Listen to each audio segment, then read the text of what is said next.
close your eyes and let the sound of the sea guide you north. Before the world called them conquerors, they were simply people, farmers, sailors, dreamers, shaped by the long winters and the endless fjords.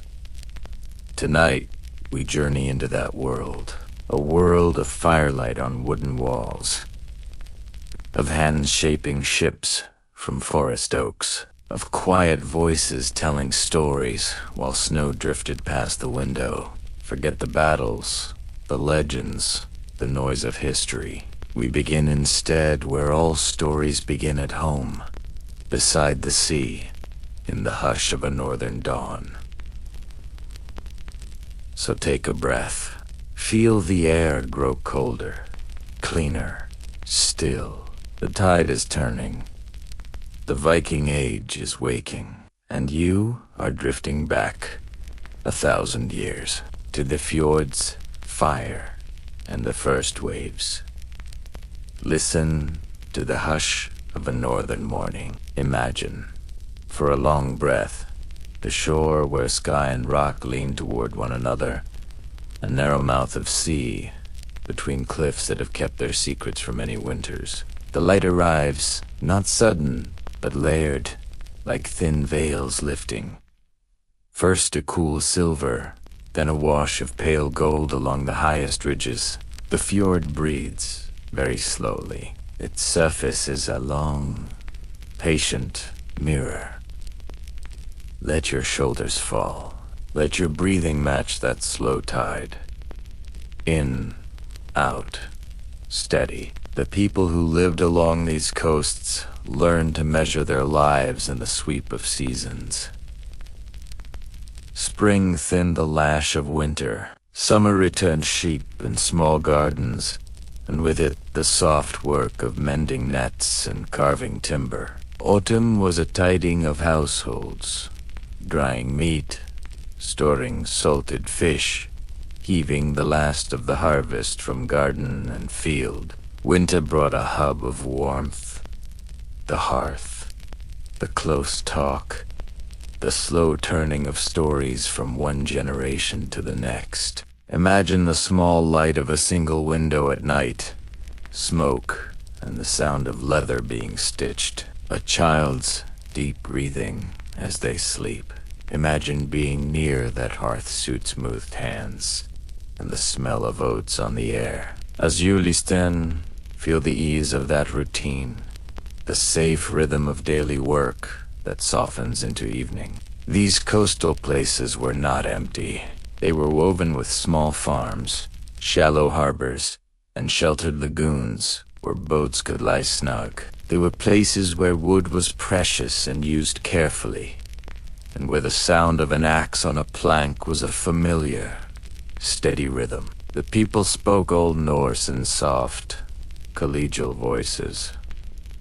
Terms for kin, for sea, for the names of animals and tools. Language was practical and close. A word for the low ridge where sheep grazed. A word for the particular wind that came from the east. Hold onto that rhythm. Breathe in with the inhale of the tide, and exhale with its gentle retreat. There was a particular quiet to the long evenings, when the tides moved slow and the sea became like glass. Long after the hearth's light had dwindled, the night rolled out across the water like a dark cloak, sprinkled with stars. In that darkness, people told the same kinds of stories we still tell of kin and travel, of bargains made and kept, of journeys that began at the edge of the land. Those stories kept a simple order. Names, places, small acts of courage. Tonight you can listen to one of those old tales in a calm voice. Not to excite you, but to ease you away from thought. Let the cadence of those syllables become part of your breath. When you think of those coasts, think of wood, think of oak planks, shaped by skilled hands, of time taken to make a seam fit a seam. The ships that left these fjords were built in the measured patience of craftsmen.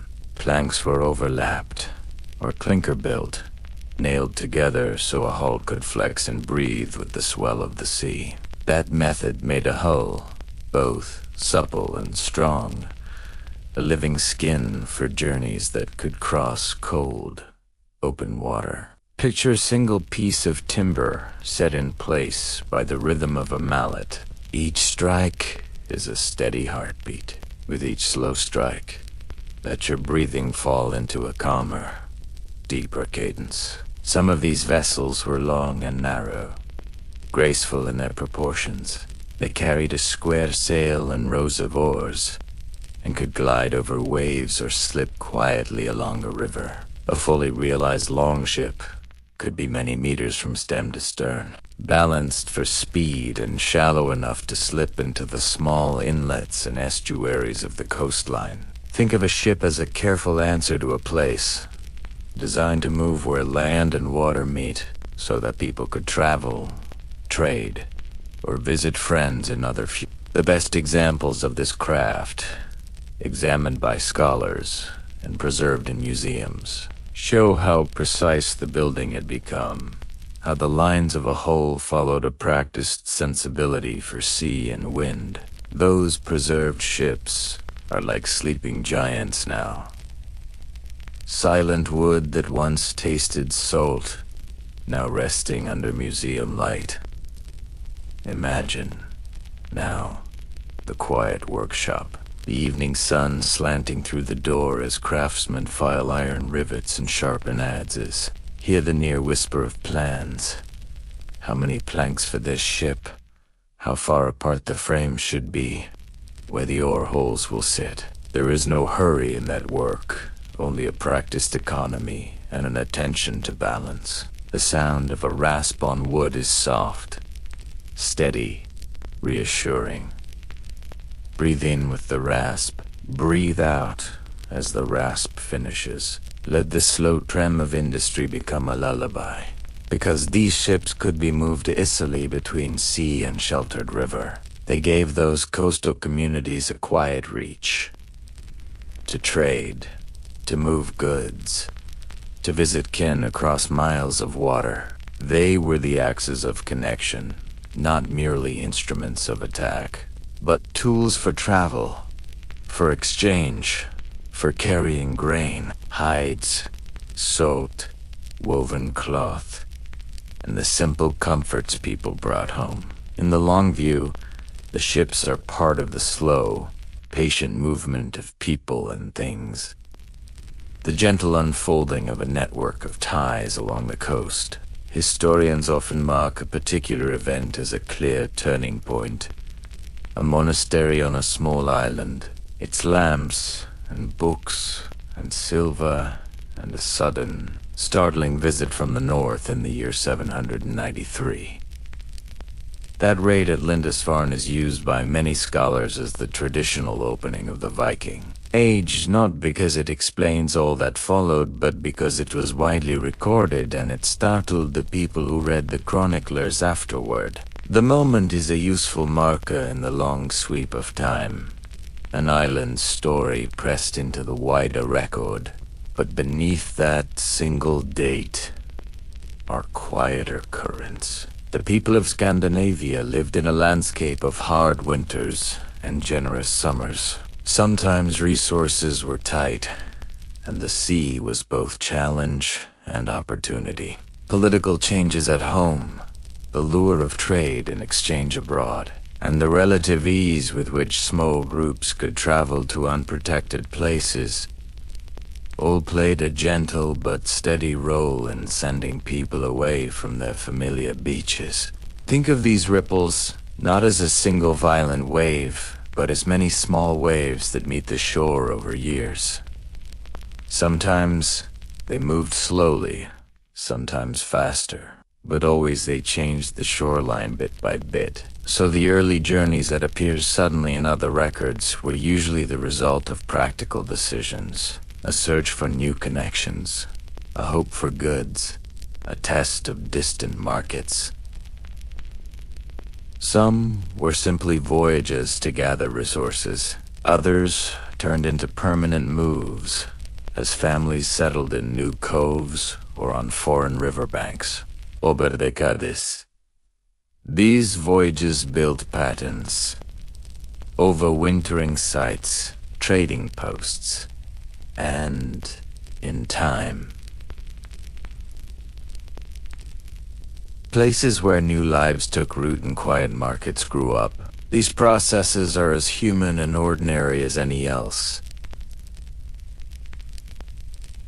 People moving, adapting, making new homes.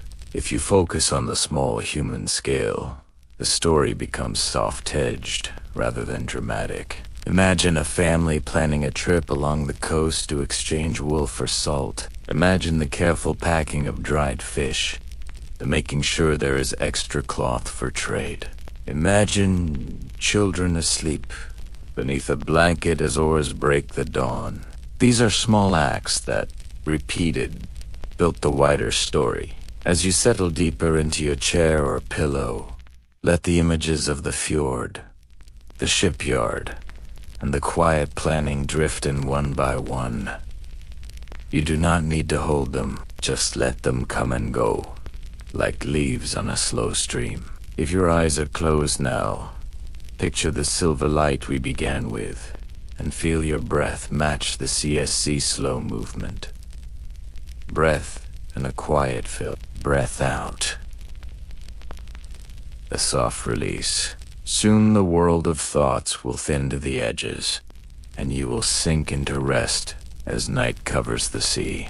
In the hush between night and dawn, the sea waits. A slow mist drifts across the surface, pale and weightless, folding over itself like breath on glass. Far off, gulls cry once and are gone. The tide draws in with a sound like long silk pulled through fingers. Here, where the river meets the sea, the world begins to stir. Generations have woken to this sound.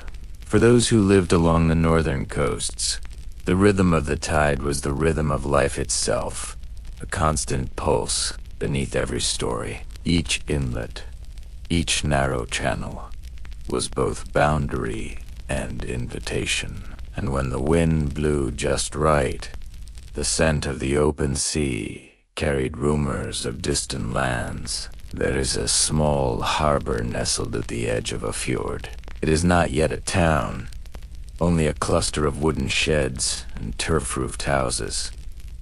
Smoke climbs slowly from their chimneys. A child pushes open the door of a boathouse and peers out toward the gray water. Beyond, figures move along the shore, dragging up nets heavy with the night's catch. Fish scales gleam like silver coins in the half-light. These people do not think of themselves as part of an age or a legend. They are simply awake, doing the necessary work of mourning. Yet within their quiet tasks lies the seed of something vast, the beginning of trade, of travel, of connection that will one day span seas. When the sun finally breaks the ridge, it spills gold across the water and picks out the shapes of 3 ships lying at anchor.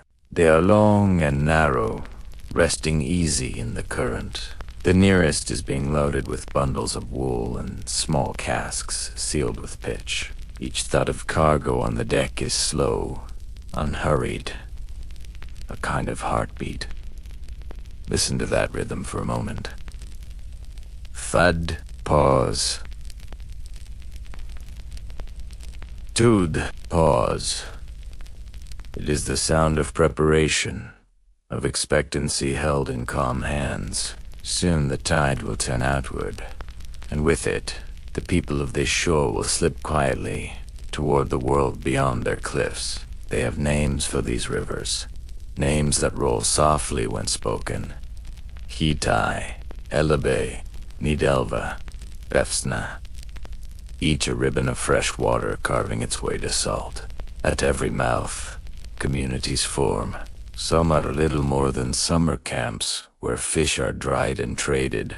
Others begin to gather permanent wooden piers, sheds, a market square marked only by flattened grass. In Norway, there will be Kopang. In Denmark, Hedeby. In Sweden, Birka. But those names will come later. For now, it is only the simple truth of people meeting at the edge of water. At mid-morning, boats arrive from nearby inlets. Sails lower. Oars. Dip keels. Scrape gently onto gravel. Men and women step ashore, carrying baskets of fish, jars of honey, bundles of cloth. They greet one another with nods and soft words. No one shouts here.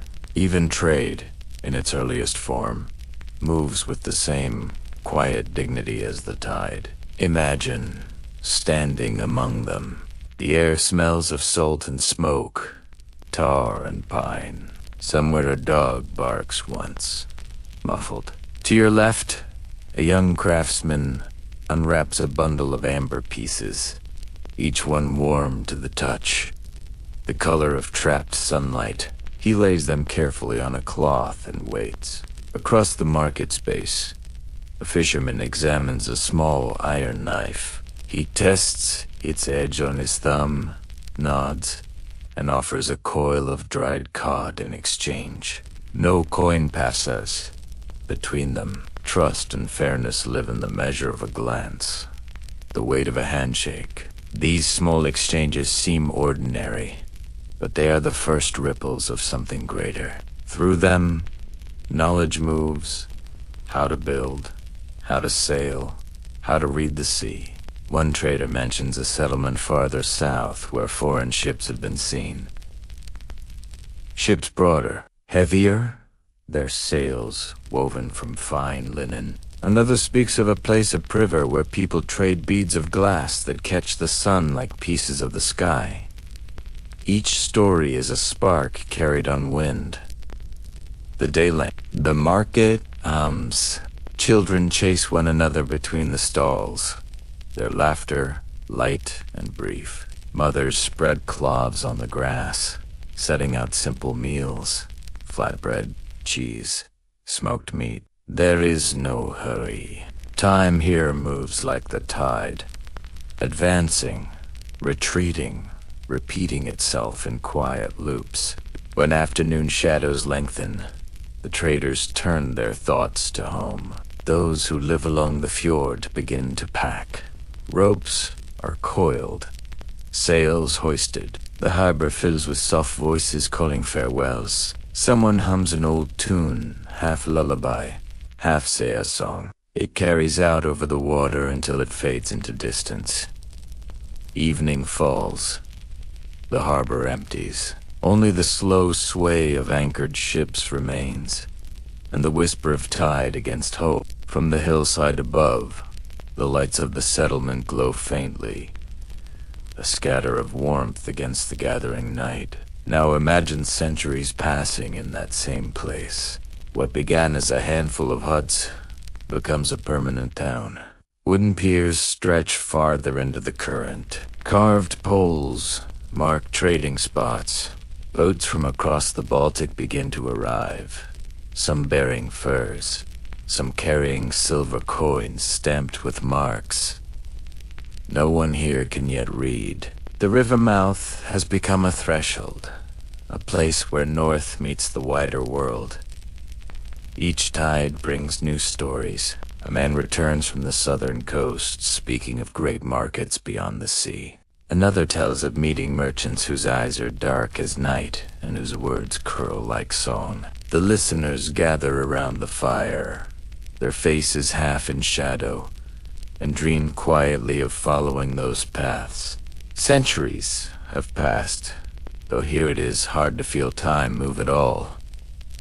The river still winds through pine and birch. Mist still drifts low across the shallows at dawn. But listen closely. The sound of oars now carries farther. What was once a scatter of huts has grown into something more. There are docks of timber, warehouses roofed and sawed, and the faint ring of hammer on iron echoing through the morning haze. This is Birka, a place the world is only beginning to know by name. It rests upon an island in Lake Malaren, where fresh water meets the whisper of the sea.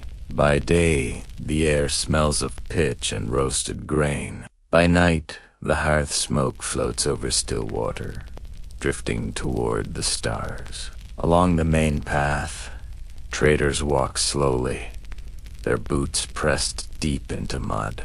A woman from Gotland carries polished beads of glass wrapped in cloth. A man from the forests of the north lays out pelts, soft fox, thick marting, each worth more than silver to those who live beyond the tree line. They do not shout their prices. They sit, waiting, speaking in low tones that mix with the hum of the crowd. You can almost see the colors, even through the dim northern light. Deep blue cloth, dyed with woad. Crimson thread brought from far lands. Pale ivory from a walrus tusk carved into a small comb. Each item is a fragment of another world, resting in still hands. Somewhere near the harbor stands a stall made of driftwood planks. Behind it, an old man runs his thumb along a length of chainmail, each ring shining faintly where the oil catches light. He does not forge weapons for war, not yet, but for protection. For travelers who fear pirates along the coasts, even the peaceful must sometimes guard their peace. As the day moves on, ships crowd the harbor, low-hold vessels with carved prows that end in stylized animal heads.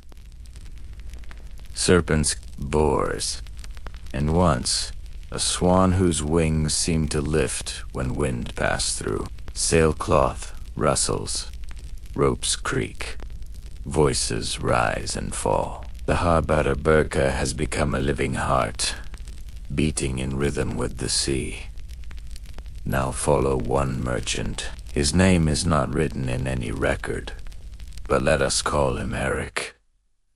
He is neither warrior nor noble, only a sailor with calloused hands and eyes that measure weather better than maps.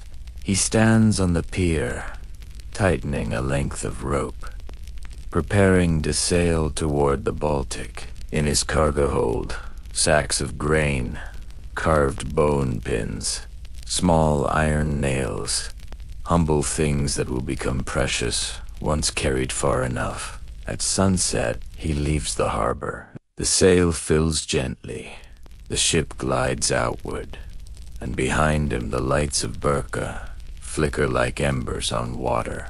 He feels the air grow colder as the lake opens into sea. Ahead lies open horizon, quiet and infinite. He will visit Hidivi, the southern harbor at the neck of the Danish peninsula, where salt air mingles with smoke from dozens of hearths. There the air hums, with many languages, Norse, Saxon, Frisian, even Arabic words carried from merchants who have traveled up from the Frankish coasts. The market stretches along a muddy street lined with long houses and tents. At its center stands a wooden crossbeam hung with bronze weights, a place where traders measure fairness in the steady swing of balance. Eric moves through the crowd slowly, listening. A woman counts coins into a leather purse, silver dirhams from the east, their faces stamped with words no one here can read. A boy leads a goat through the throng, laughing when it refuses to walk. From a nearby tent comes the scent of spiced ale. The world feels vast and near at once, all its distances folded into this single harbor. When night comes, the market quiets, but does not sleep. Lanterns sway from poles, their reflections trembling on water. Traders sit by the fires, speaking softly of the journeys that brought them here. One tells of a voyage beyond the rivers of the east, where cities of stone rise beside deserts of endless sand. Another describes islands far to the west, where the sun sets late and whales move beneath the waves like shadows of mountains. Each story feeds the dreams of the others. The world, once bounded by fjords and forests, is stretching. The Vikings are not yet conquerors. They are listeners, learners, wonders. The sea is their road, their teacher, their mirror. Back in Burka, weeks later, Eric returns. He unloads his cargo bars of foreign silver, a small flask of amber oil, a single piece of silk smooth as water. The people gathered to see these wonders, and children reach out to touch the cloth with wide eyes. Each item tells a story of river mouths that open to greater seas, of courage measured not in battle, but in distance, traveled and fairness kept. Winter approaches again. The market's close as ice creeps along the banks. Boats are pulled high onto shore, covered with straw. Within longhouses, families gather close to the fire. Voices drift through the dark, a woman singing softly to her child, a man telling tales of journeys made. Outside, snow begins to fall. Slow, deliberate, soundless. For a moment, everything is still. Only the fire breathes, and in that stillness lies the heart of the North.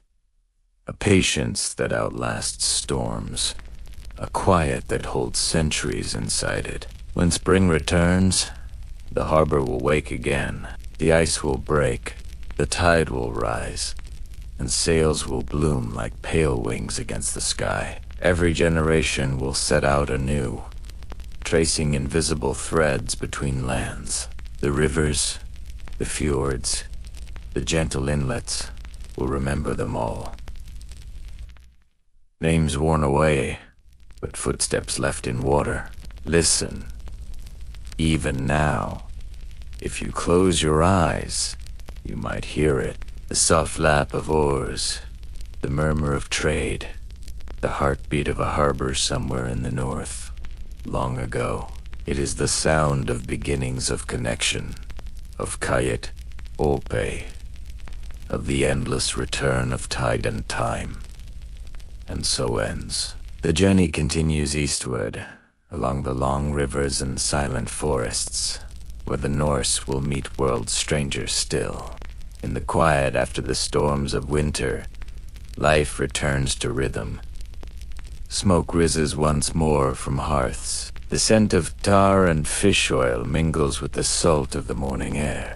Along the wooden piers, voices begin again, low, familiar, and patient. Trade, like the tide, never truly stops. It only sleeps beneath the frost. Now that the rivers flow freely, boats glide once more from village to village. Some carry furs, bundled tight against the damp.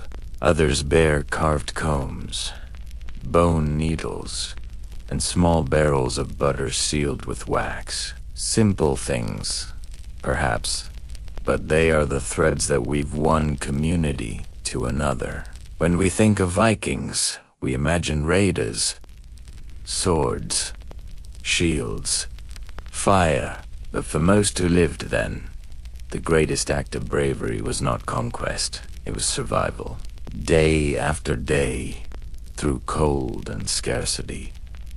And trade was their quiet hero. It was the art of exchange that turned isolation into connection, that kept the long houses warm through winter and the children fed when the sea withheld its gifts. Picture a small house near the harbor. Inside, the light of morning touches woven mats, carved bowls, and a loom strung with bright wool. A woman sits at the loom, her fingers moving steadily. The pattern she weaves, red and black diamonds, is older than her mother's memory. Each pass of the shuttle hums faintly, like breath. Her husband sits nearby, repairing a net. He does not speak. The rhythm of his hands, like hers, is a language that needs no words. Outside, doves call, and the soft clink of a bell marks the arrival of a trader. He brings salt from the coasts, precious white crystals that gleam like frost. She will trade him cloth, and he will leave with enough to buy grain a prip. Nothing wasted, nothing taken by force. Only balance, measured in trust. Later, at the small market near the shore, the air fills with warmth and movement. Children run between barrels. Dogs bark, their tails brushing dust into the sunlight. Here, everything has a use, and almost everything has a story. A man holds out a length of iron, dark, heavy, cool to the touch. He explains that it came from the hills far to the north, where men dig through frozen earth to find the veins of metal hidden within. Nearby, a woman unwraps a small chest of soapstone, carved with careful hands. Inside lie pendants shaped like ravens and serpents, not for magic, but for memory. Every piece holds the touch of someone far away. Not all goods are material. There are trades of skill as well. A song for a night's lodging, a mended sail for a basket of grain. In the long twilight hours, when the day's work ends, men and women gather in the common hall.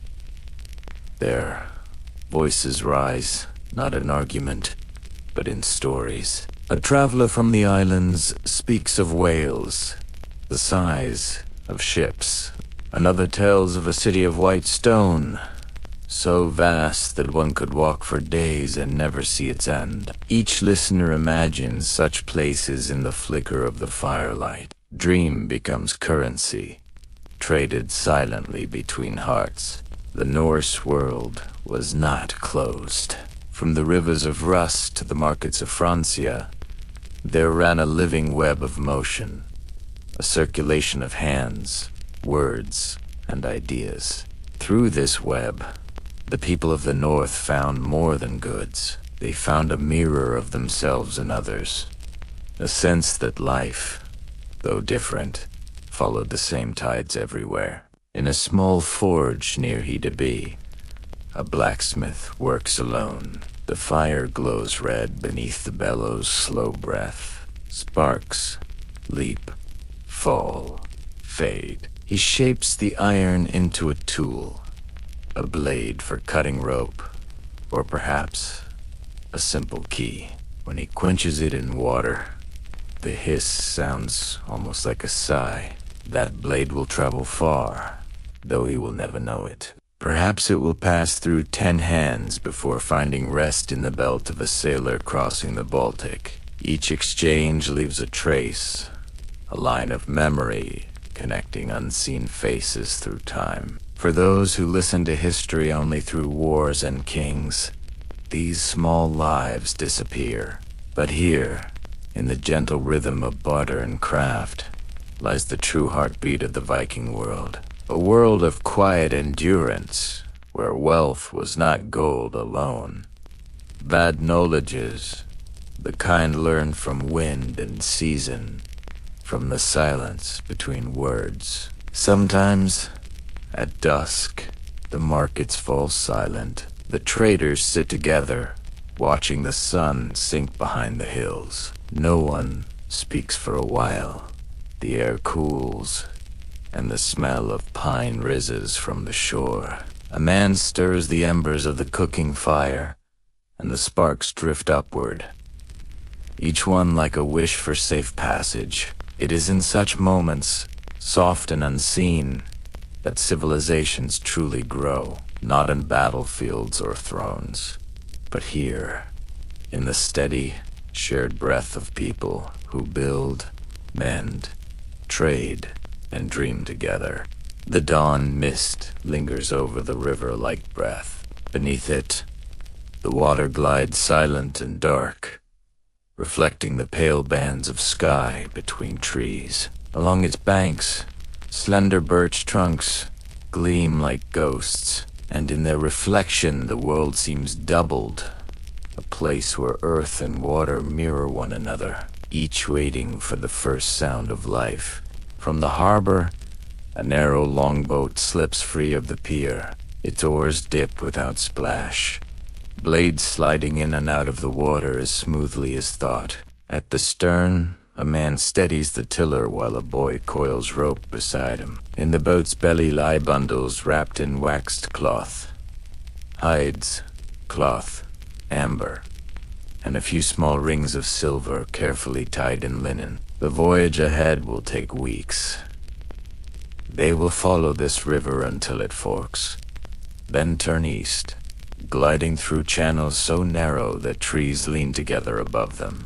At night they will drag the boat onto shore, rest beside the fire, and listen to the forest breathing around them. Such journeys are neither dramatic nor hurried. They are acts of patience, measured in strokes, days, and weather. Every river is a path of memory. Long before roads, these waterways were the veins of the land, carrying life through its body. Grain, furs, timber, iron, all moved by water. So too did words, songs, beliefs, and the slow exchange of trust. The boy asks his father where the river ends. The man smiles, but does not answer. He knows the truth. No river ever really ends. It only changes name, changes taste. Somewhere, beyond forests and marshes, this same water will join another, and another still, until it reaches seas neither of them have seen. They stop at small settlements that rest like beads along the thread of the current. In each, they trade a roll of cloth for smoked fish, a small comb for a handful of salt. Sometimes, a stranger joins them, offering guidance or stories of the path ahead. One carries a pendant of bronze, shaped like a horse. Another wears beads, the color of honey and sea glass. No one asks where these treasures began. They only wonder where they will go next. At dusk, the travelers pull ashore where a slope of sand meets the forest. They build a small fire and roast what fish they caught that day. The air smells of pine resin and smoke. Firelight flickers over their faces, softening the lines of fatigue. The boy stares into the flames until they blur into golden shadow. He listens to the low hum of insects, to the slow lap of water against the hull. This, too, is a kind of trade. The exchange of effort for peace. As night thickens, the father begins to hum an old song, wordless, rising and falling like waves. It tells no story, yet it holds many of days spent waiting for wind, of friends left behind at harbors, of the simple wish to reach morning in safety. The boy drifts to sleep before the song ends, the rhythm of the river still echoing in his dreams. Days stretch into weeks. The landscape changes. The air grows warmer, the forests denser. They pass through villages where people speak a different tongue but share the same gestures of greeting. Here, the coins are foreign. Thin silver discs, etched with flowing lines. They shine like drops of moonlight when held to the sun. One evening they arrive at a larger trading post. It lies at the confluence of two rivers, a wide space cleared of trees. Dozens of boats rest along the bank. Tents of hide and linen flutter in the breeze. Smoke from cook fires drifts upward in lazy spirals. The hum of trade fills the air, calm, deliberate, endless. Among the merchants are men from the east, their clothing bright with silk. They speak softly, their words rolling like water over stones. They bring glassware that glitters green and blue, beads finer than any found in the north. and spices whose scent seems almost alive. In return, they seek furs thick enough to endure winter, iron tools, amber polished to a golden glow. To walk through the market is to move through time itself. Here, the past and future touch hands. A smith displays knives forged from or pulled from Scandinavian hills centuries deep. Beside him, a trader from distant lands carries coins minted only last season in a city of marble and domes. Between them stands a child, born Tizier, holding a toy carved from driftwood. 3 ages meet, unknowingly sharing a single breath. At night, the fires burn low. Strangers gather by the water to share food and stories. Someone produces a small stringed instrument and plucks a slow melody that floats above the river Essai. The tune crosses language, needing none. Around them the stars shimmer, reflected in the dark surface below. It feels as though the sky itself has come down to trade light with water. In the morning, the northern men prepare to depart again. The boy now handles the oar with practiced strength. He has learned to read the current, to know where it deepens and where it hides stones. He has learned that trade is not only about goods, but about movement, about keeping the water beneath you, never letting it still too long. They follow the river farther east. Its course bends through vast wetlands where reeds rise taller than men. The air hums with unseen life. Herons lift slow wings from the shallows. Here, they meet others. The Rus, the Slavs, the Finno-Ugric tribes, each speaking in songs of their own. Hands point. Gestures explain what words cannot. Trade becomes a shared silence, filled with meaning. From one camp, a man offers them a handful of small coins. The father turns them over in his palm. They bear Arabic script, graceful curves of silver light. He does not understand their words, but he understands their weight. Proof that the world stretches farther than he imagined. That night, by the fire, he tells his son a quiet truth. Every path of water leads to another. Every hand that trades leaves a mark. One day, when I am gone, you will follow these same currents, and they will remember you. The boy nods, half asleep, and the fire pops softly, sending sparks upward. Each spark becomes a tiny reflection in his eyes, like distant cities seen before they are reached. They travel for many more days, through rain and sunlight, through stretches of silence where even birds are rare. Sometimes they sleep aboard the boat, the hull rocking gently. Sometimes they sleep beneath trees, the earth damp and cool. The rhythm of their journey becomes as steady as breath. Then, one morning, the air changes. A smell of salt and silt drifts toward them, the river widening, tasting of the sea again. They have reached the great estuary that opens into distant lands, the way toward the Black Sea, toward Byzantium itself. Before them rises a world of new color. Ships larger than any they have seen rest in the harbor, their hulls painted red and green. Domes gleam on the horizon like suns. Caught in stone, the language here rolls richly, full of vowels and music. The merchants speak quickly, their hands adorned with rings that flash in the light. The father stands at the edge of the dock, silent. For a long moment, he says nothing. Then he turns to his son. "This is what the river was trying to tell us," he whispers, "that there is always more. They will spend weeks here, learning the rhythm of the great southern market. They will see silk as light as wind, ivory carved into saints and emperors, wine so dark it seems born of night. They will trade their furs and iron, their amber and beeswax, and return home with stories worth more than any silver. And when they finally turn north again, carrying the scent of spices in their clothes, they will understand that the world is not divided by seas, but connected by them, joined like rivers meeting at last in the quiet of the ocean. Close your eyes and drift with me once more to the north. The ships have returned.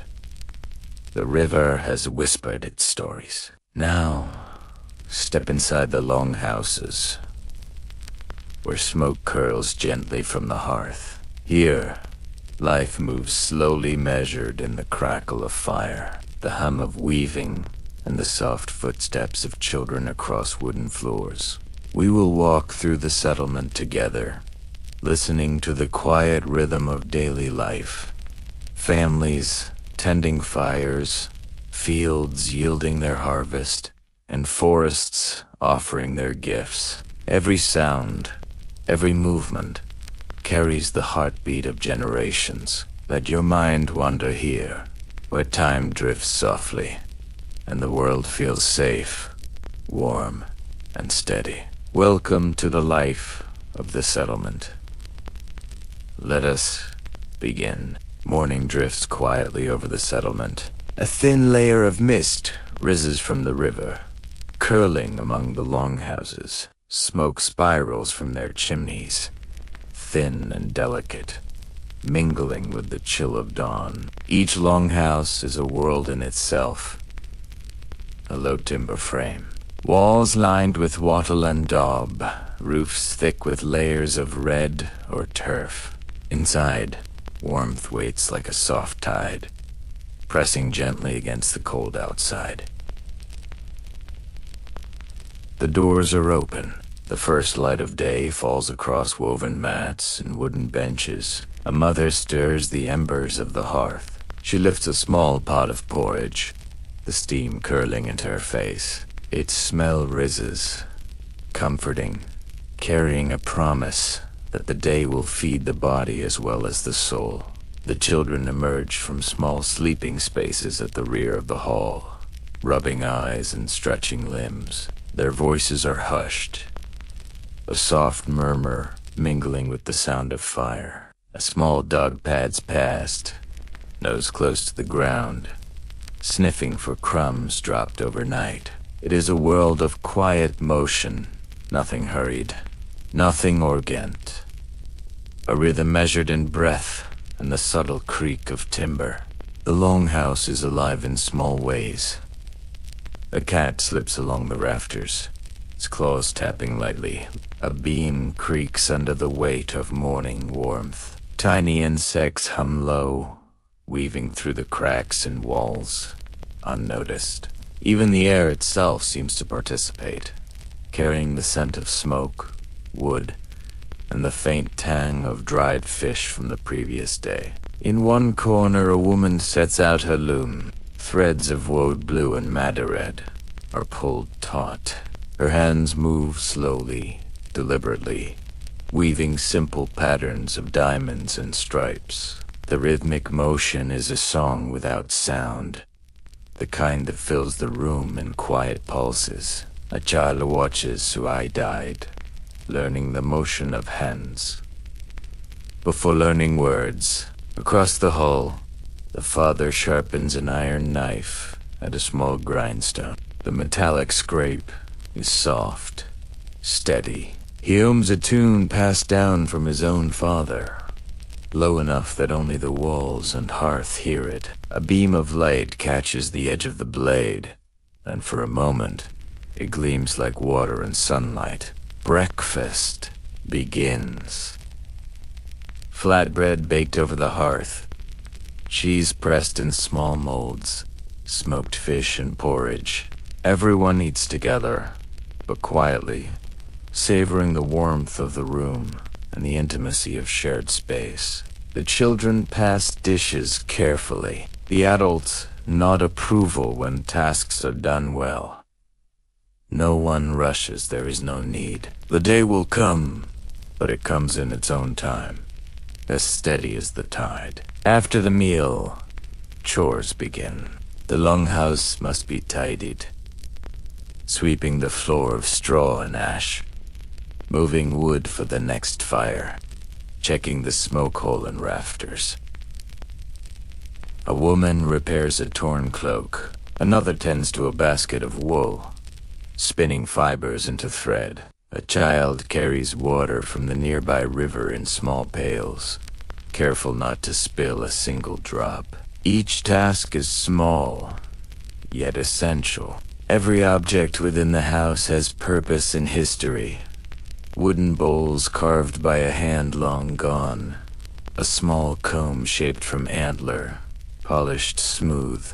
Mats woven from reeds, gathered months earlier. Even the firewood itself is chosen carefully. Pine for long burns, birch for steady, soft heat. Nothing is frivolous.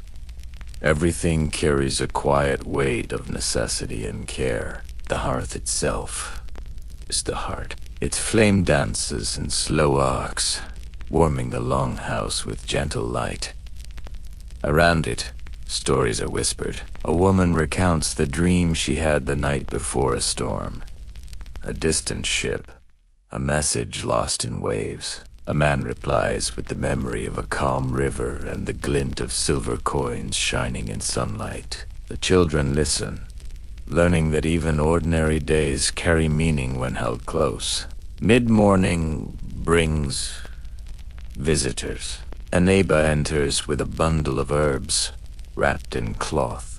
They greet each other quietly, exchanging news of crops, animals, and minor repairs. Small gifts are passed, a handful of nuts, a piece of dried fish, tokens of friendship and trust. In these gestures, life unfolds like a slow tapestry, woven of human hands and the quiet care of living together.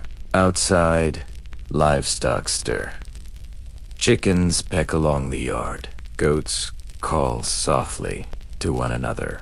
The scent of earth and animal mingles with smoke and cooking smells, forming a living perfume of daily life. Even the wind seems aware, carrying each odor along the path of the settlement, curling around corners and drifting into the longhouse. At noon, the sun shifts, spilling warm light across the beams. Children gather small sticks for play. Some help sweep the hearth. The adults work with hands steady and slow, repairing tools, shaping new wooden bowls, and tending to wool. No one hurries, yet much is accomplished. The rhythm is slow but unbroken, each movement contributing to the larger pattern of survival and comfort. Meal preparation begins again, this time for the midday portion. Stews simmer over the fire, blending vegetables, grains, and bits of smoked meat. The aroma rises, wrapping the longhouse in a warm, earthy embrace. Dishes are shared quietly. Conversation flows in low tones, plans for planting, the weather, small tailies of the river or forest. Every word is measured, carried on soft breath. Even in the repetition, the day is alive. Every detail, every object, every exchange carries meaning, weaving invisible threads of stability and trust. As the afternoon sun shifts, the longhouse takes on a gentle golden glow. Shadows stretch along the woven mats and wooden benches, softening the edges of every object. The hearth warms steadily, its smoke rising in lazy spirals through the roof hole. Outside, the settlement hums faintly with life, the murmur of livestock, the rustle of leaves, the quiet footfalls of neighbors moving along the path. Inside, the rhythm of daily work continues. A woman rolls clay into small pots for cooking. Her hands are steady, even, each motion deliberate. A child sits nearby, shaping a lump of clay into a small figure, imagining the animals of the farmyard. The sound of soft laughter drifts through the room, a gentle thread weaving together generations. Nearby, the loom continues its steady song. Threads cross and recross under practiced hands, forming a simple pattern of blue and red diamonds. Each pass of the shuttle is like a heartbeat, slow, deliberate, essential. The woman hums softly to herself, her voice low enough that only the fire seems to hear.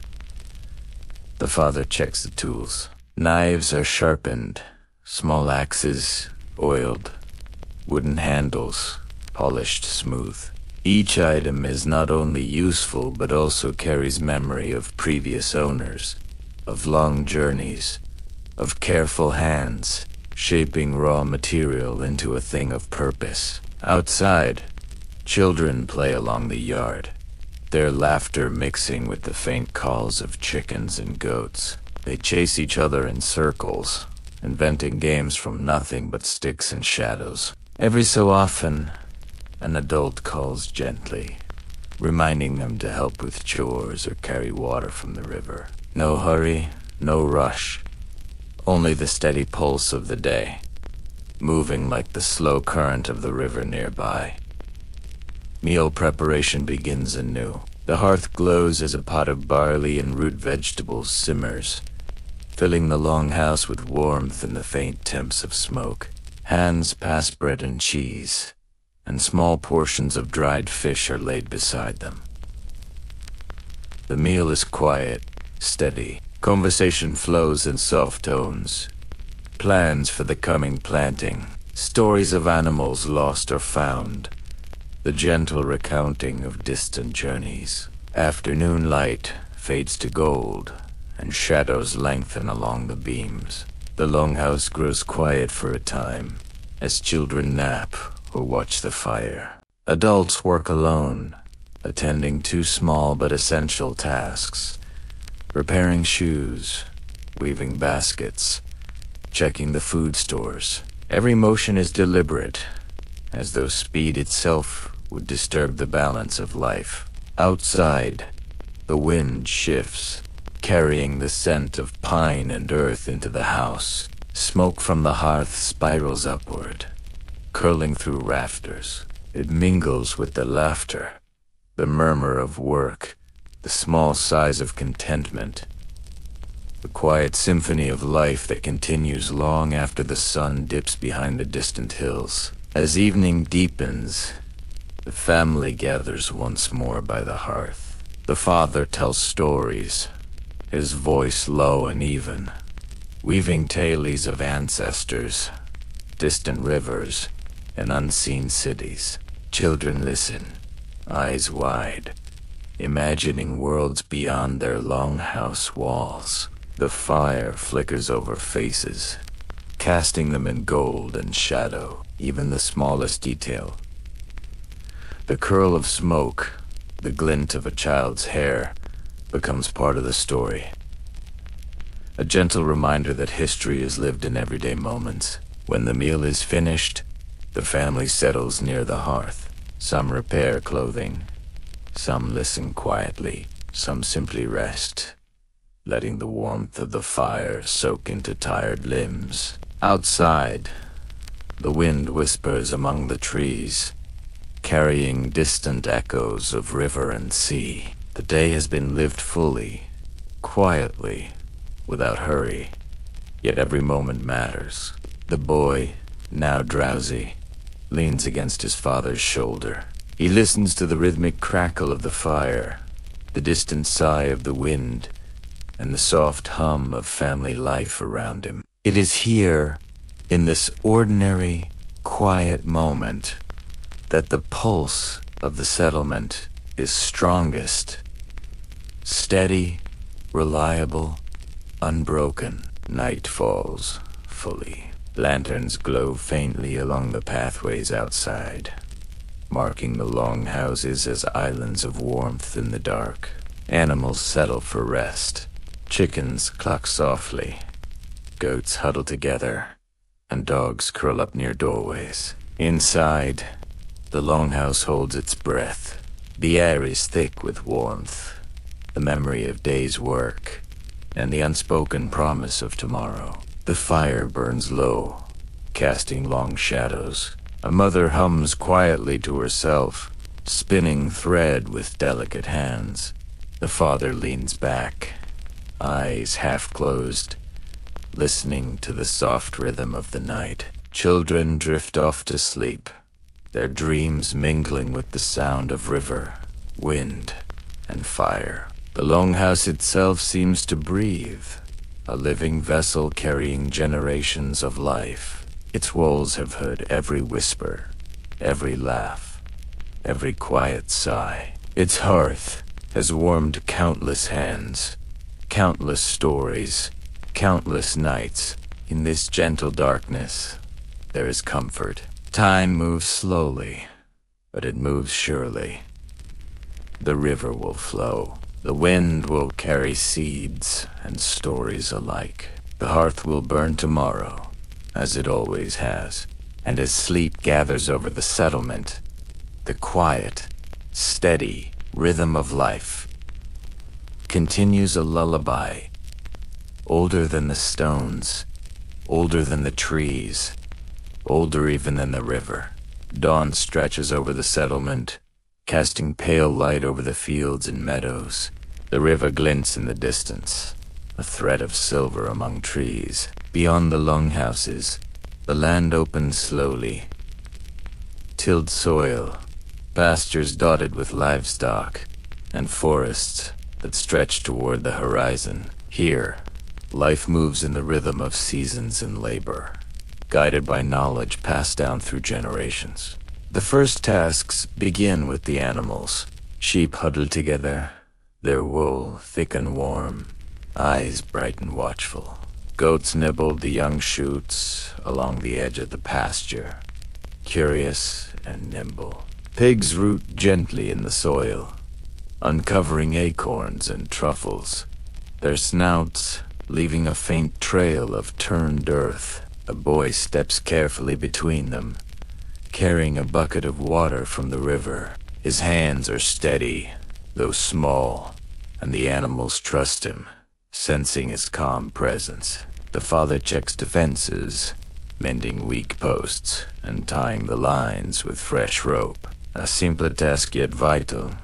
Livestock are the wealth of the household, providing milk, meat, wool, and hides. Each repair carries care and experience, a knowledge honed over countless seasons. Nearby, women carry baskets to the fields. Grain, barley, and rye stands in neat rows, swaying in the morning breeze. The harvest is far in the future, but weeds must be cleared now. The soil tended, the seedlings protected from frost. Each step is deliberate, hands brushing leaves, removing stones, observing the earth. Even in repetition, there is poetry. The low sound of leather boots on soil, the soft rustle of stalks, the birds rising from hedges. In the forest, the older children gather berries and nuts. They move quietly, careful not to startle the wildlife. Blueberries and bilberries nestle low to the ground. Hazelnuts drop with gentle crack against moss. Every bite taken is measured. Every berry shared between siblings or delivered to the longhouse. The forest provides freely, but only to those who move with respect and patience. Fishing is another quiet skill. A small group wades into the river, nets in hand. They have learned the patterns of the water, where the fish gather, where the current bends, how the shadows indicate depth. When a fish is caught, it is neither wasted nor hurriedly killed. It is handled with care, prepared to feed the family, and sometimes traded with neighbors.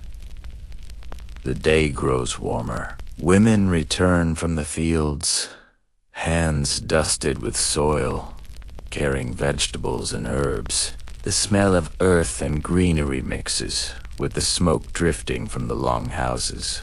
A pot of milk simmers on the hearth for cheese. Barley is soaked for bread. Each moment, each task, is part of a quiet harmony that binds family, land, and animals. Children follow lessons learned slowly. One practices tying knots in rope, essential for mending nets or securing animals. Another learns to recognize edible plants, wild garlic, sorrel, dandelion leaves. Even simple knowledge, how to tell moss that grows on the north side of trees, is passed down, a survival skill hidden in observation. By mid-morning, the settlement hums with labor. The blacksmith checks tools for repair, ensuring hoes and sickles are sharp for the fields. Women weave baskets, prepare hides, or spin wool into thread for clothing. Men inspect fences, tend animals, or venture to the riverbank for fresh fish. No one rushes. The rhythm of work is steady, deliberate, measured. The forest holds quiet dangers, but also abundance. Mushrooms are gathered carefully, some edible, some deadly. Guided by the knowledge of elders, wild herbs are collected for seasoning or medicine. Yarrow to staunch a wound, chamomile to soothe. The air carries the scent of pine and damp earth, grounding the people and the life around them. By noon, the work is heavy but fulfilling. Meadows are cleared of weeds, grain stands upright, and the livestock are fed. Children rest, listening to the wind or whispering tales learned from their parents. Lunch is simple. Bread, cheese, a handful of berries. Perhaps smoked fish from the river. No words are wasted. Conversation is soft, filled with observations and gentle guidance. Even in the smallest moments, history breathes. Every action, mending a fence, plucking berries, stirring porridge, is part of the slow continuity of Viking life. Nothing is flashy, nothing hurried. Yet, all is vital. Through these acts, the settlement endures. Generations linked not by kings or battles, but by the steady care of everyday survival. As the afternoon stretches, families move through fields again. Children herd goats under watchful eyes, gathering milk for cheese. Men dig small trenches to improve drainage. Women carry herbs and vegetables back to the longhouse. Every step, every movement, carries a quiet understanding that the land is both provider and teacher, that skill and patience are as valuable as silver or iron. The afternoon light drifts lower across the fields, turning the stalks of barley and rye into gold. The river, once bright and lively, now glows like amber glass. The land itself seems to exhale, the long day softening into a slow rhythm of rest and reflection. Men finish the last of their work on the far edge of the field. They bind small sheaves of grass for the animals, stacking them neatly by the fence. The soil underfoot is cool and damp, a reminder that the earth is alive, always hiving, always receiving. Back at the settlement, the livestock gather near their pens. Sheep nuzzle the wooden posts, bleating softly as they settle for the evening. Goats are herded home with calm voices and slow gestures, never rushed, never frightened. The dog moves along the line, watchful, guiding them with quiet confidence.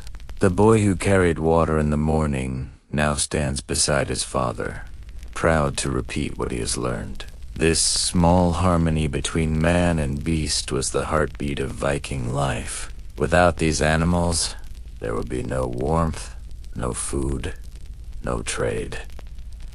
Wool became clothing, hides became shoes, bones became tools, Even the simplest creature was part of a circle of gratitude and survival. The women returned from the forest with full baskets, wild mushrooms, berries, nuts, and herbs each, chosen carefully.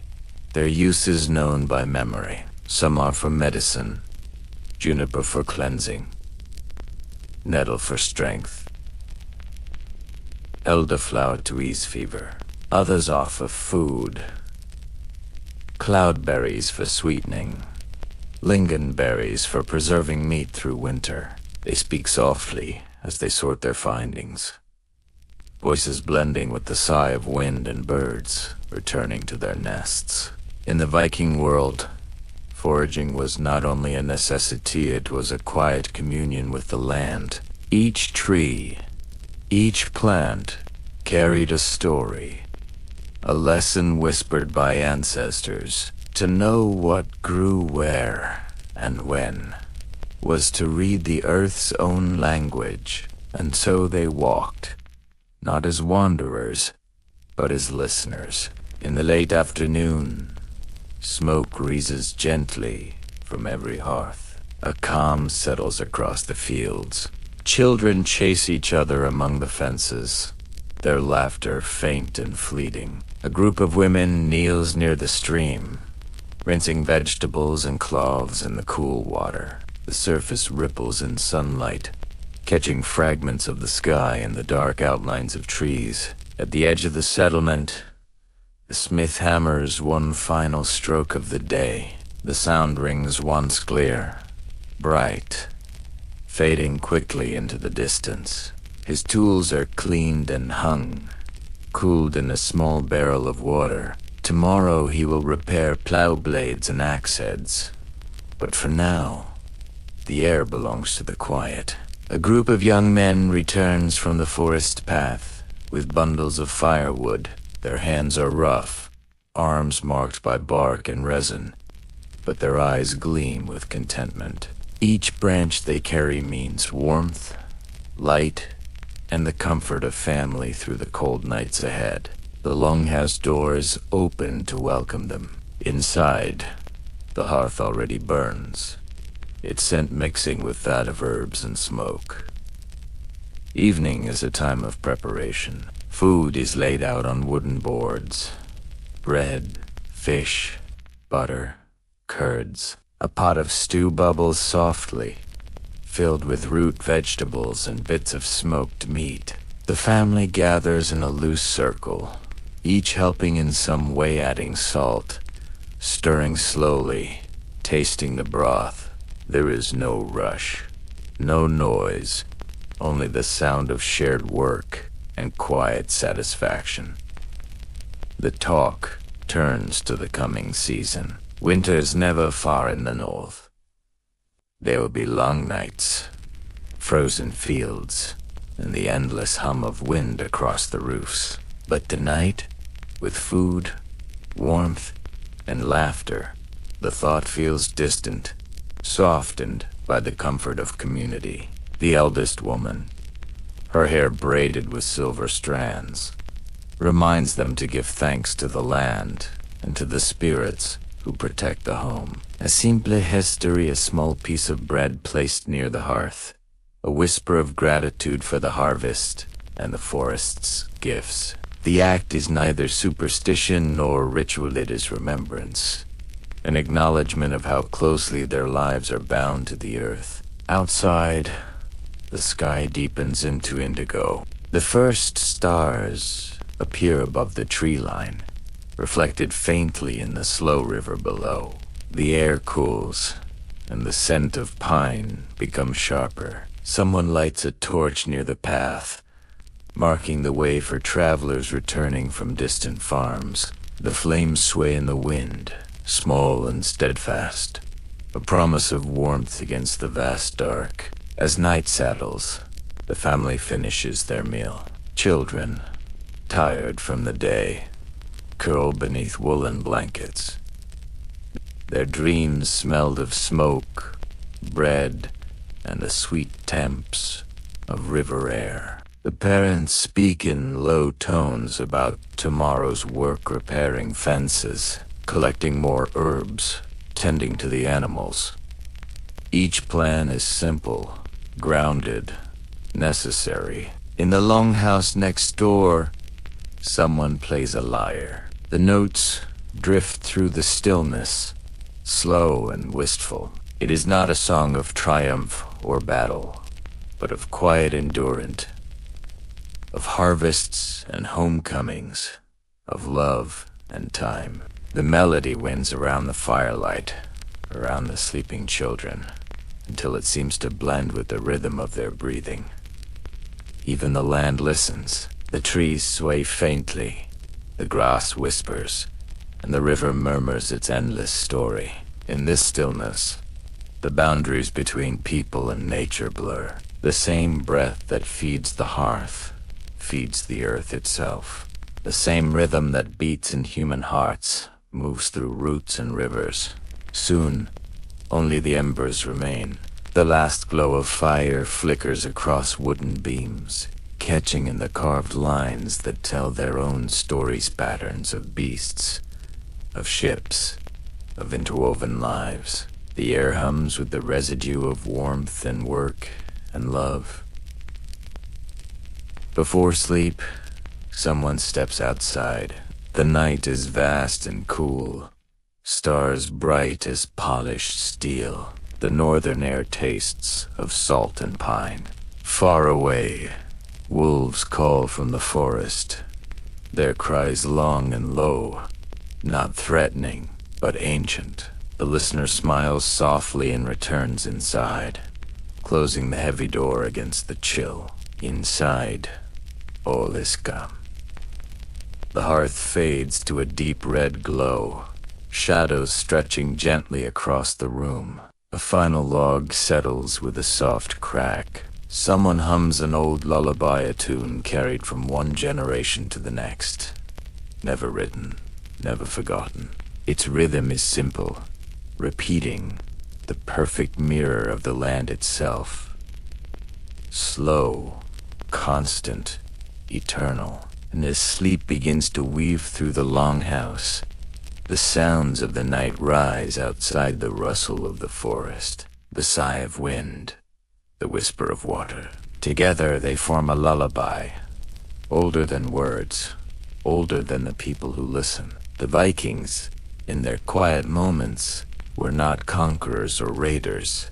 They were keepers of land, listeners to the seasons, watchers of stars. They lived with the rhythm of the earth, and in that rhythm they found peace. Here, in the heart of the northern fields, where the land meets the forest and the river sinks through the night, the world rests.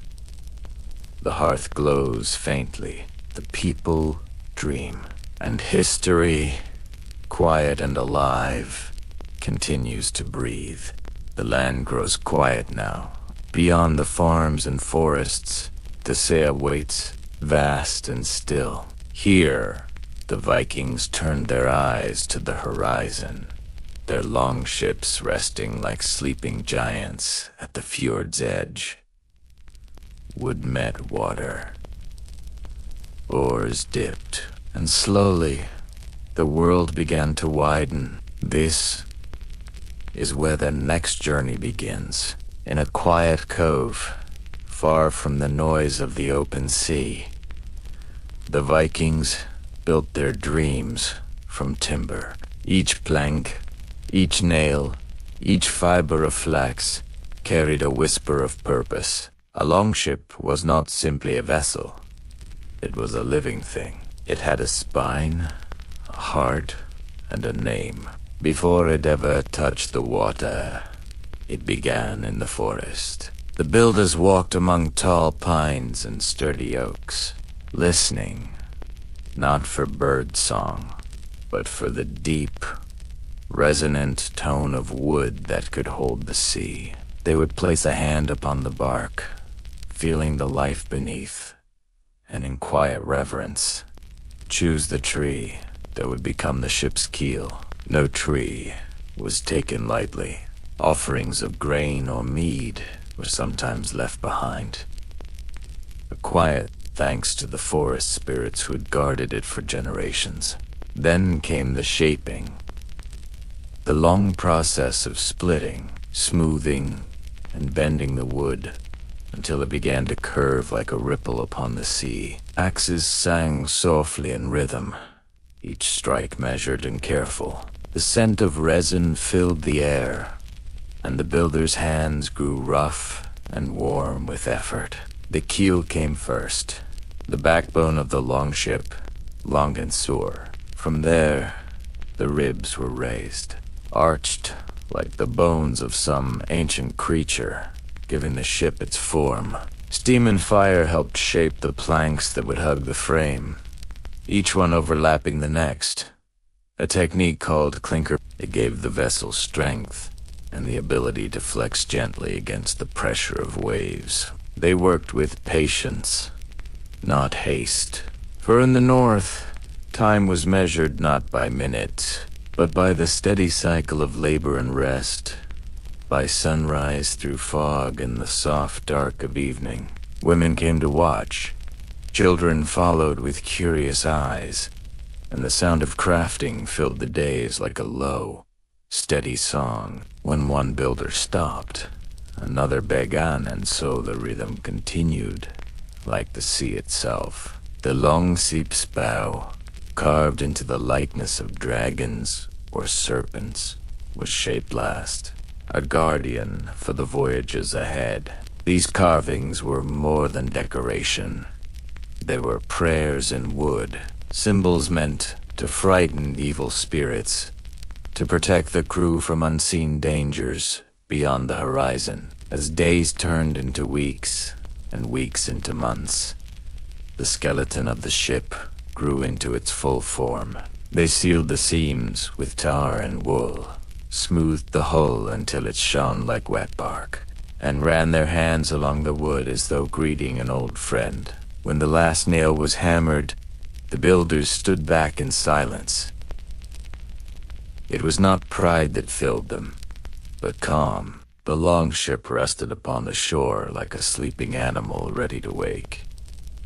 Then came the naming. Every ship bore a name whispered over it at dawn. Some were fierce. Orm the serpent. Sea stallion. Others were gentler swan of the fjord wind's daughter. To name a ship was to breathe life into it, to invite fate aboard.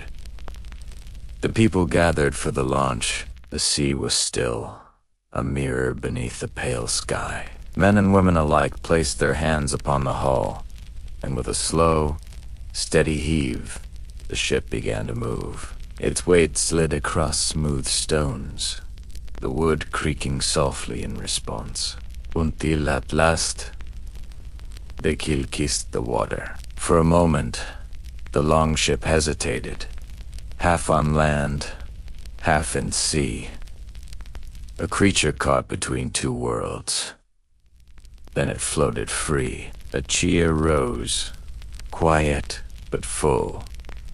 Not a shout of conquest, but of release. The builders watched as the longship rocked gently with the tide, its reflection shimmering like flame upon the water. They knew this was only the beginning, that their craft would soon carry traders, explorers, perhaps even settlers, farther than their eyes could see. The longship drifts into open water. Behind them, the fjord narrows into mist and the mountains, once so large, so near, shrink until they are only shapes. Against the sky, the men row in silence. Each pull of the oar is steady, measured by breath and heartbeat. The sea is calm now, a wide sheet of pewter beneath the pale northern sun. There is no hurry here, no crashing surf, no roar of storm, only the whisper of water against the hull, and the occasional creak of timber adjusting to the swell. The helmsman keeps his eyes fixed ahead, where sea meets sky in a single endless line. He reads the wind by scent, by the way his hair lifts, by the dance of ripples far off across the surface. This skill, this language of water and air, is the quiet inheritance of his people. For centuries they have watched the sea, learned its moods, and trusted it as they would a familiar friend. When the wind rises, the sail is unfurled. It catches with a soft sigh, and the longship leans slightly, finding its rhythm with the tide. They will sail dyed with earthy reds and browns, flutters for a moment, then Philip pulling them forward with a smooth, unseen hand. The oars lift from the water. The rowers rest their arms, listening to the steady hum of wind through cord and cloth. Now the sea becomes their road. Each wave, each shift of light, marks the slow passage of miles. They sail by signs invisible to most eyes. The color of the deep, the flight of seabirds, the taste of salt on air. At night, they follow the stars. The North Star steadfast, unmoving, gleams above them, their anchor in the heavens. The helmsman measures their path by its position, turning the tiller gently when the constellations drift. Even in the darkest night, they are never lost. In the quiet hours before dawn, the crew speaks little. They huddle beneath wool cloaks, sharing warmth and silence. The sea glows faintly, a sheen of silver light as the moon slips behind clouds. Somo, one hums, attuned without words, old, slow, and low. Others join, and soon the ship moves in rhythm to their voices. It is not a song of courage or conquest, but of distance, a melody shaped by longing and memory. The sound fades into the wind. As morning comes, they see no land, only the faint horizon and the endless roll of gentle waves. For some, this emptiness feels like freedom. For others, it feels like being untethered, as though they have drifted beyond the edges of the world. The helmsman knows better.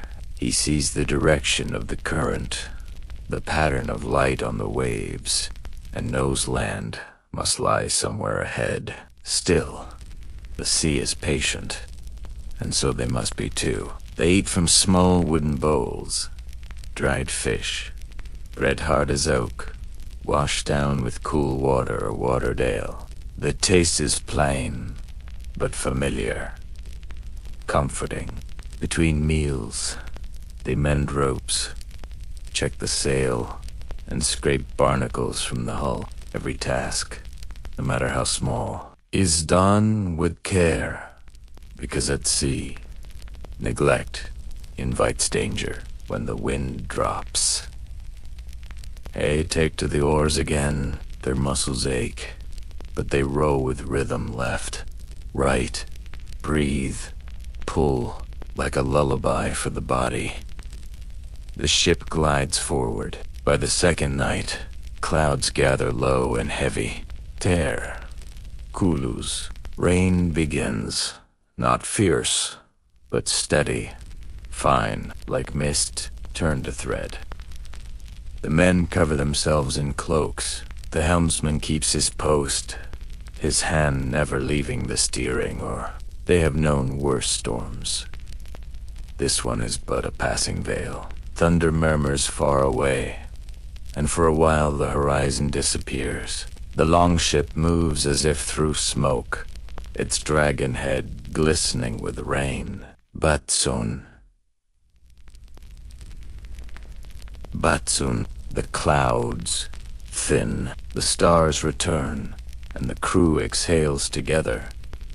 A silent relief carried on breath and sea spray. By the third day, signs of life appear. A gull circles high above a sign that land is near. They watch it closely, following its path until it fades toward the east. Then, A darker line appears ahead.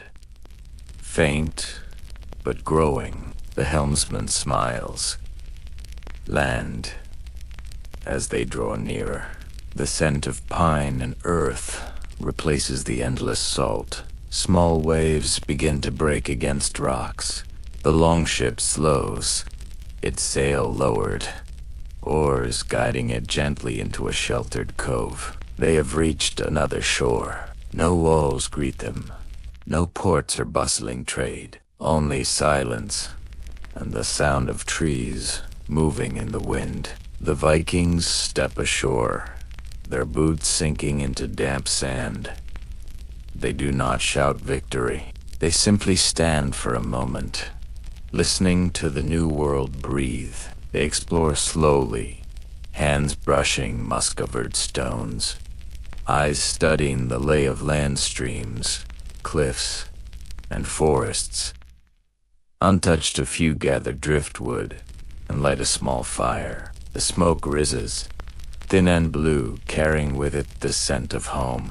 They are not invaders here, nor conquerors, only travelers, searching for trade, for timber, for new stories to bring back across the sea. They mark the place carefully, setting a carved post upon the shore, a small symbol, a memory that they were here. When it is time to leave, the longship slides once more into the water.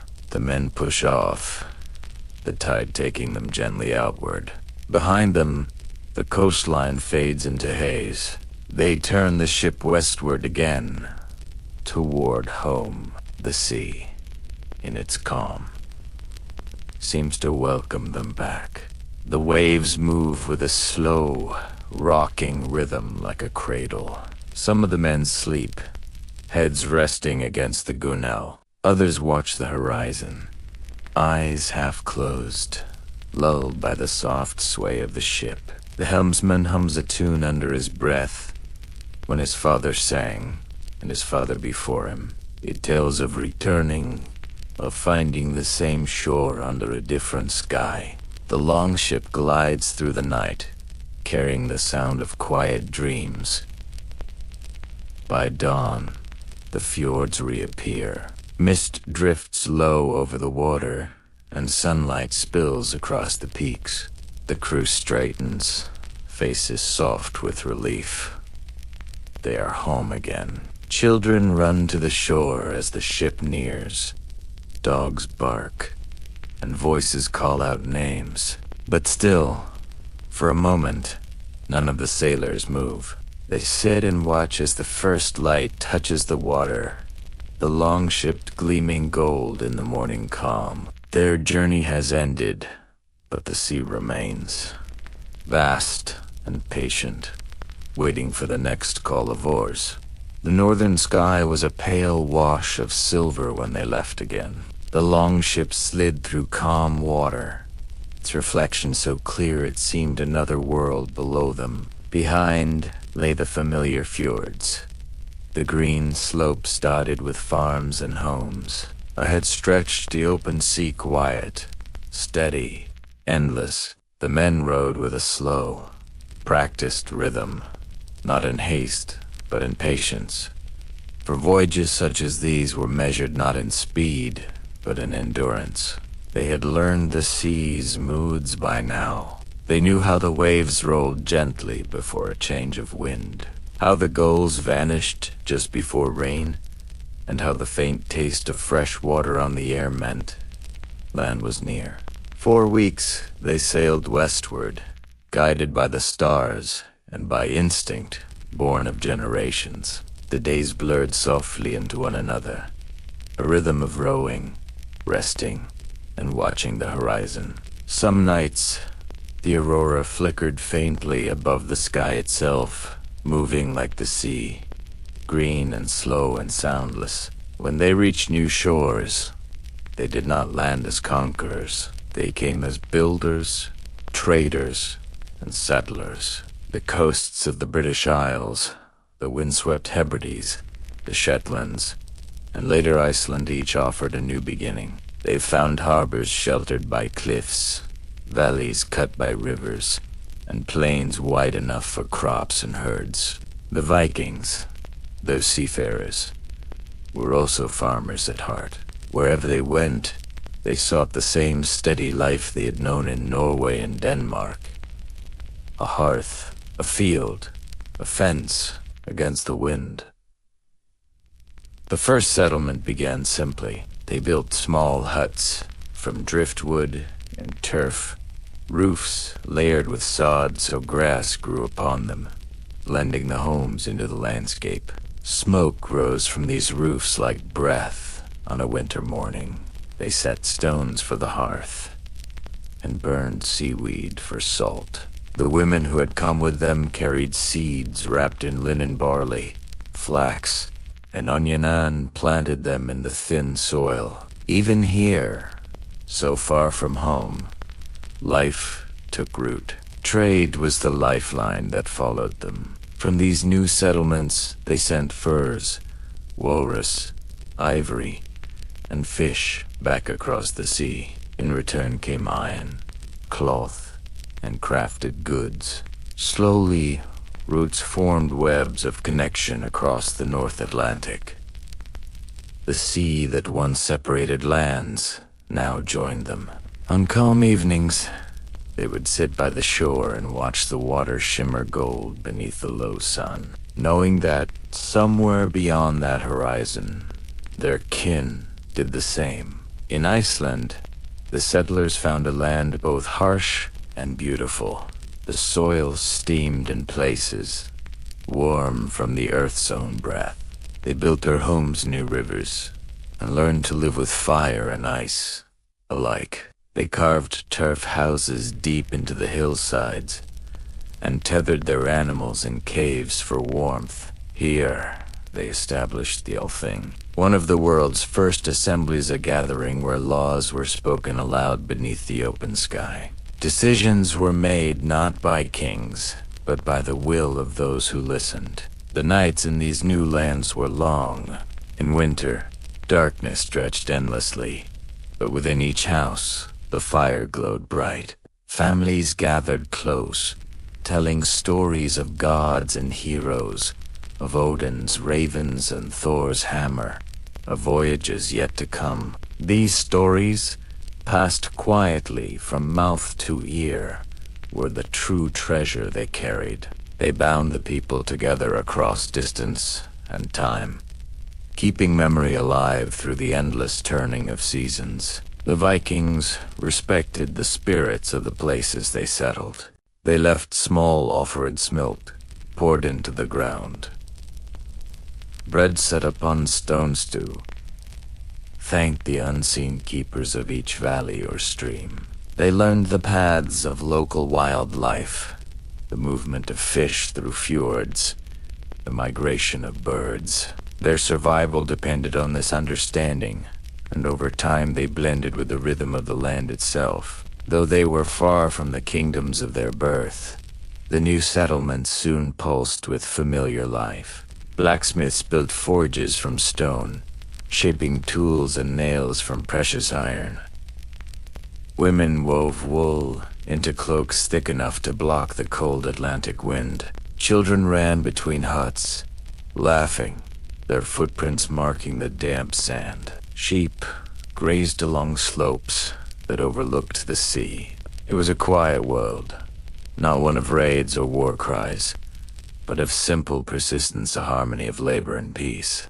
Yet even in peace, the ocean called. From each settlement, there were always a few who longed to see what lay farther still. They repaired ships and set sail west once more, toward rumors of other lands. Some reached Greenland, where cliffs rose sheer and snow fell even in summer. There, they built farms along the narrow green edges of fjords, tending cattle and cutting turf for homes. The sea brought hardship, but it also brought connection. No matter how far they went, the longship remained the thread that tied every settlement together. At night, the settlers would sit by the fire and listen to the wind. It carried faint echo sound of waves from home, perhaps, or the whisper of distant kin. They dreamed of summer gatherings, of mead poured in celebration, of sails catching the bright wind again. Sleep came easily then, with the comfort of shared stories and the steady hum of the sea outside. In time, generations passed. The children of the first settlers grew into farmers and traders, and their children after them knew only these western lands. They spoke the old tongue but softened by distance, their words shaped by the wind. They remembered the stories of their ancestors not as distant legend but as the quiet truth of who they were. They still built, longships smaller now, for trade and travel, and their carvings still told of dragons and waves, of home and journey. When travelers arrived from the east, they found these settlements thriving communities bound by cooperation and memory. The people of the north had brought with them more than tools and livestock. They had carried a way of seeing the world, one that found balance between strength and stillness, between exploration and belonging. By the 10th century, the Viking world stretched from the rivers of Russia to the coast of Newfoundland. It was not an empire, but a constellation of lives linked by sea. Each settlement, each harbor, was a point of light across the dark waters, a reminder that even at the edges of the known world, humanity builds hearths and hopes alike. The longship had made it possible, but it was the quiet endurance of daily life that made it real. For every voyage told in sagas, there were hundreds more unrecorded farmers tending fields. Beside the sea mothers, singing their children to sleep, elders watching the horizon with soft eyes, knowing the sea had carried both danger and promise in equal measure. As evening falls over the northern coast, the waves rolled gently against the stones, carrying with them the faint reflection of a red-brown sail. The tide moves slowly, as if unwilling to erase the footprints on the shore. Smoke rises once more from turf-roofed homes, and the sound of a hammer echoes softly from a forge. Somewhere, far inland, a storyteller begins another tale, his voice calm and low, weaving the memory of how they came here across the fjords and farthest east to make a home beneath this wide, waiting sky. The first generations who built their homes along the new Atlantic shores lived with a patience shaped by distance. Each morning began the same way, the faint gray of dawn spreading across low clouds, the smell of salt and peat smoke mingling in the air. Cocks crowed somewhere inland, sheep bleated, and from turf-roofed houses came the sound of wooden doors creaking open. The settlers stepped into a landscape that was at once wild and familiar: green valleys, framed by dark basalt cliffs, streams fed by melting snow, and the endless sound of the sea. Life here demanded rhythm, and rhythm they found. Men and women rose early to tend to their work. The men walked to the fields where barley and rye grew low and stubborn in the thin soil. They turned the earth with wooden plows tipped with iron and repaired the fences that kept the livestock from wandering. The women spun wool by the doorway or carried pails to the river for washing. Inside, fires burned constantly. A home without a hearth was a cold shell. The air inside smelled of smoke, bread, and wool, a living warmth that made the winters bearable. In these settlements, every season carried its own labor. Summer was for haymaking and boat repairs. Autumn for slaughtering livestock and drying fish. Winter for weaving and storytelling. Spring brought thawing rivers and the return of birds, a promise that the hard months were behind them. The settlers worked not against the seasons but within them, understanding that the land demanded respect, not control. Their patience was their survival. Evenings came slowly in the far north. As the sun drifted toward the horizon, the world turned gold, then blue. Families gathered inside, sitting close to the fire while stew simmered in iron pots. Children leaned against their mothers, listening as fathers spoke of voyages and the gods who ruled wind and wave. These were not the boastful sagas of battle, but quiet stories that reminded them of their place in the vast pattern of the world. To those who listened, sleep came easily. The steady voice and the crackle of flame wove together like a lullaby. When storms rolled in from the sea, they came without warning, sheets of rain driven by icy wind. The settlers knew the signs: birds flying inland, the sudden stillness before the first gust. Doors were barred, animals brought into shelter, and oil lamps trimmed low. For days the world might shrink to the glow of the hearth and the sound of wind pressing against the walls. Yet when the storm passed, they would step outside and find the air clear, the mountains washed clean, and the sea glimmering again as if nothing had happened. Life resumed with quiet resilience. Trade linked these distant communities together.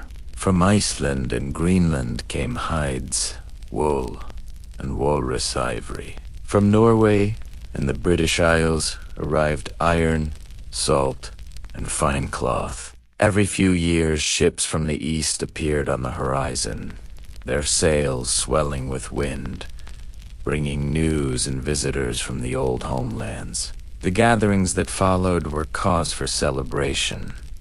Feasts where mead flowed freely, songs filled the longhouses, and tales of travel connected past and present. Among the settlers, craftsmanship flourished. Blacksmiths hammered tools and nails. Carvers etched intricate patterns into bone and wood. Women wove dyed threads into elaborate tapestries. These designs, knots, beasts, and intertwined lines spoke of continuity, each pattern echoing the old art, yet shaped by the new landscape. In this way, the Western colonies did not merely survive. They created a culture that blended endurance with quiet beauty. Faith traveled with them as well. Though Christianity had begun to spread through Scandinavia, many still honored the old gods. On windswept hills, they built simple altars of stone, pouring mead for Thor, Odin, or Freya. Over time, wooden crosses appeared beside these cairns, symbols of two beliefs standing together, neither erasing the other.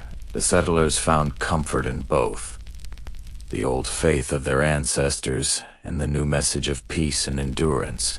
It was less a conflict than a merging, one that reflected their ability to adapt without forgetting who they were. The children born in these western lands grew up hearing two kinds of stories, those of home and those of here. They learned to speak the old tongue, though it softened in their mouths with new rhythms. They were taught to carve, to mend nets, to read the wind. Many never saw the homelands their parents spoke of. For them, Iceland, Greenland, or the far coasts were the only world they knew. And yet through language, ritual, and song, they remained part of the great northern thread that stretched across oceans. As decades passed, their settlements deepened their roots. Churches of turf and wood appeared beside longhouses. Paths worn by footsteps became roads between farms. Names were given to every stream, hill, and cove, names that still endure, carved into maps centuries later.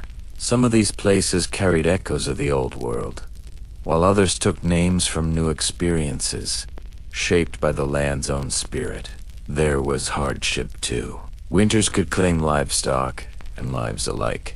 Crops sometimes failed, and ships were lost to sudden storms. Yet the settlers accepted these trials with a quiet strength. They believed in fate, the word that wove all lives together, and in their ability to endure it. When a family lost a boat or a harvest, Neighbors shared what they could. Community, not wealth, was their greatest defense against despair. From time to time, explorers would return from even farther west, speaking of new lands across the sea forests beyond imagining. Rivers broad and deep, soil rich and dark. Some called these stories dreams.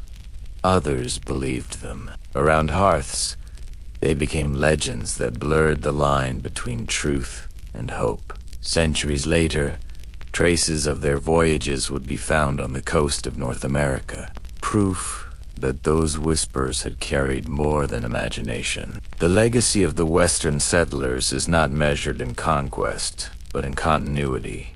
They extended the reach of the Viking world without the violence so often associated with it. Their ships carried families, tools, and livestock, rather than armies. What they brought to each shore was the knowledge of how to build, plant, and survive. Their courage was not in battle, but in endurance, the courage to make a home where none had been before. Archaeologists still uncover fragments of their lives. Combs carved from bone, spindle whorls, fragments of weaving, and the outlines of turf houses long buried. Each piece tells the same quiet story of ordinary persistence. These were people who listened to the rhythm of earth and sea, who understood that legacy is not always written in sagas, but in the small, daily acts that keep a community alive. As the centuries turned, the connections between these settlements and the old homelands faded. Trade slowed, and isolation grew. Yet even as contact waned, the spirit that had driven them to cross the ocean remained. In Iceland, their descendants would write the saga's poetic histories that preserved memory through word and rhythm. Those sagas would travel back east and eventually across the world, carrying the voices of farmers and sailors who had once built fires under this same cold sky. Today, the ruins of those western farms still lie silent, their stones half covered in moss. The wind that sweeps over them carries the same salt scent, the same low hum of waves. To stand there is to feel both distance and closeness, to know that across centuries, the human longing for belonging has not changed. At dusk, the ocean glows with the last light of day, and the mountains cast long shadows over the valleys. If one listens closely, it is easy to imagine the sound of oars dipping in water, the soft creak of wood, and voices speaking quietly in the old tongue. The settlers are gone, but the world they built endures in the names of places, in the words that survived, in the simple truth that courage can be gentle. The sea that once separated them from their homelands has become their monument. It still connects their stories, carrying echoes of every voyage made, every fire lit, every life lived in quiet strength along its shores. And as night falls over the North Atlantic, the waves move endlessly beneath the stars, whispering the same refrain the Vikings once knew, that home is not only a place of arrival, but the journey itself. As dawn crept over the mountains of Norway, the light touched fjords that gleamed like molten silver. The air was crisp, the kind that carried the faint smell of pine and salt from the sea. The Viking world was changing. The days of scattered chieftains and wandering raiders were giving way to something new. An age of unification, of kings who sought to gather the wild lands under a single crown. It was the age when the Norsemen, long children of the sea, began to shape nations from their restless spirit. The shift did not come quickly, nor did it come without struggle. For centuries, the Scandinavian lands had been divided among local Jarlos, strongmen who ruled by wealth, reputation, and the loyalty of their warriors. Each valley had its leader, Each island its law. The people swore oaths to their lords, not to any distant throne. But as trade grew and travel widened their horizons, whispers began to move through the halls. Whispers of a unified realm, one powerful enough to stand beside the kingdoms of Europe. Among the earliest to dream this dream was Harald Sigurdsson, whom later ages would call Harald Fairhair, the first king of Norway. His story, part legend and part truth, begins with a vow spoken before witnesses. As the tale goes, Harald swore that he would not cut or comb his hair until all of Norway was his. For 10 long years, he fought battle after battle, each victory bringing another valley beneath his banner. His hair grew wild, and his fame grew wilder still. By the time his enemies bent the knee, the young warrior had become a king. When he finally washed his hair and bound it with gold, the poet said it shone like sunlight through mist. Yet Harald's triumph brought both peace and exile. Many chieftains who refused his rule left the homeland altogether. Some sailed west to the British Isles or Iceland, others farther still to the isles of the North Atlantic. Thus, the very act of unification scattered the seeds of new settlements. It was a paradox of the Viking world. Every victory on one shore led to discovery on another. The longing for freedom could not be contained by a crown, even one gilded with legend. While Norway found its first monarch, Denmark followed its own path to kingship. There, among the marshlands and oak forests, the Danes had long been known for their fleets and fierce warriors. They had crossed the sea to raid the coasts of England and France. But by the late 9th century, a change began. The most powerful of their leaders, men like Gon the Old and his son Harald Bluetooth, began to unite the scattered tribes under one rule. Stone runestones still stand today, bearing their names, declaring their power to the world. Harald Bluetooth is remembered not only for conquest, but for conversion. It was under his reign that Denmark turned officially toward Christianity. The old gods did not vanish overnight. They lingered in the hills and forests, in the carvings of doorways and the memories of songs, but a new faith was taking root. Churches rose beside ancient burial mounds. Crosses stood where once the hammer of Thor had been carved. The transition was slow, often gentle, and deeply human, a blending rather than an erasure. For those who lived through it, the world must have felt both familiar and strange, as though the sky itself had shifted slightly, but the stars still shone in the same patterns. To the north, Sweden too was changing. Its heart lay inland, among great lakes and forests where iron was forged and amber traded. Here, kingship emerged differently, less through battle than through alliance and commerce. Swedish traders and explorers traveled eastward, sailing the great rivers that led through modern Russia to the Black Sea and Constantinople. They became known as the Rus, a name that would give rise to Russia itself.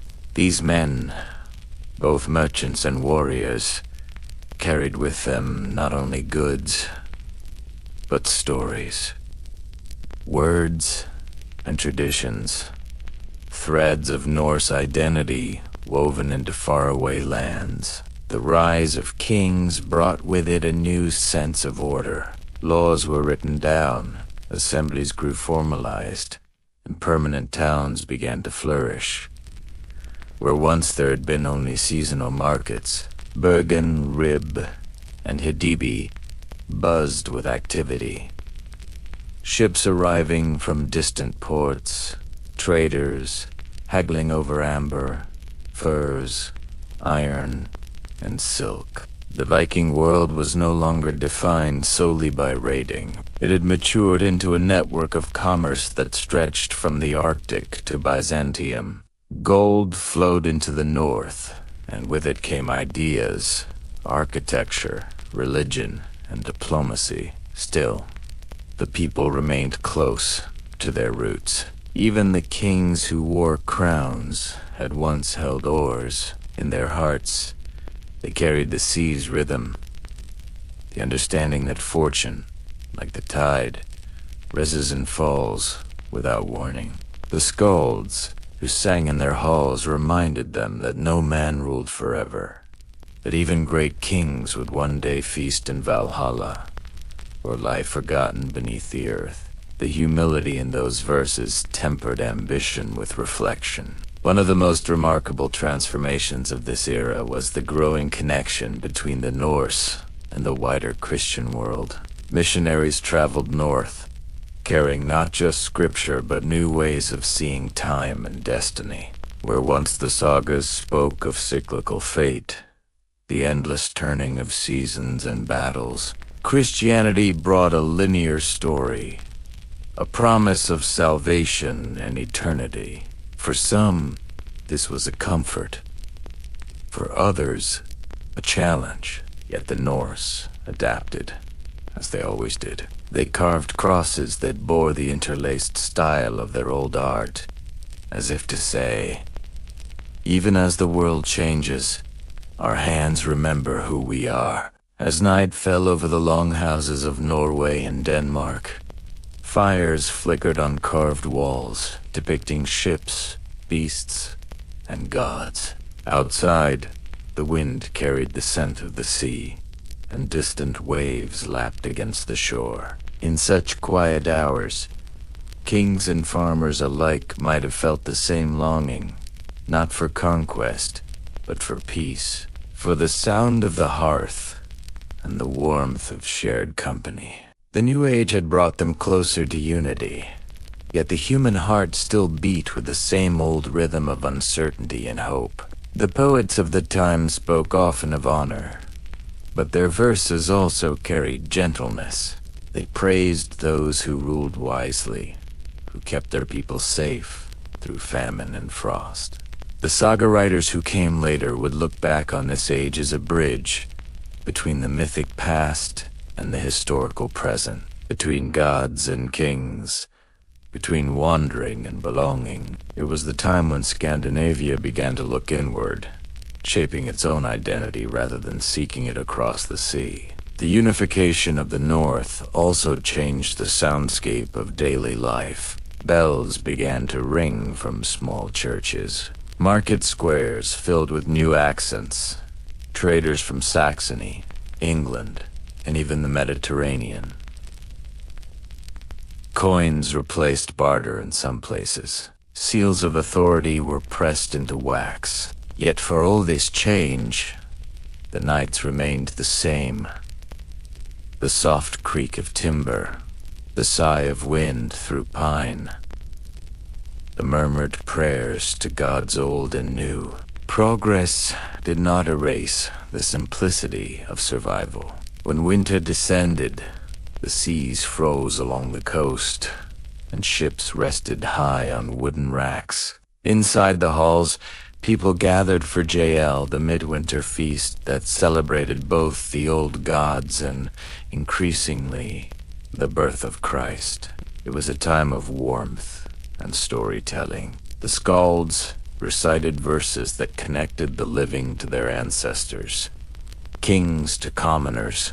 In those moments, the unity that Harold Fairhair had dreamed of seemed not just political but spiritual, a shared belonging beneath the long northern night. Beyond the walls of power, the land itself remained the truest ruler.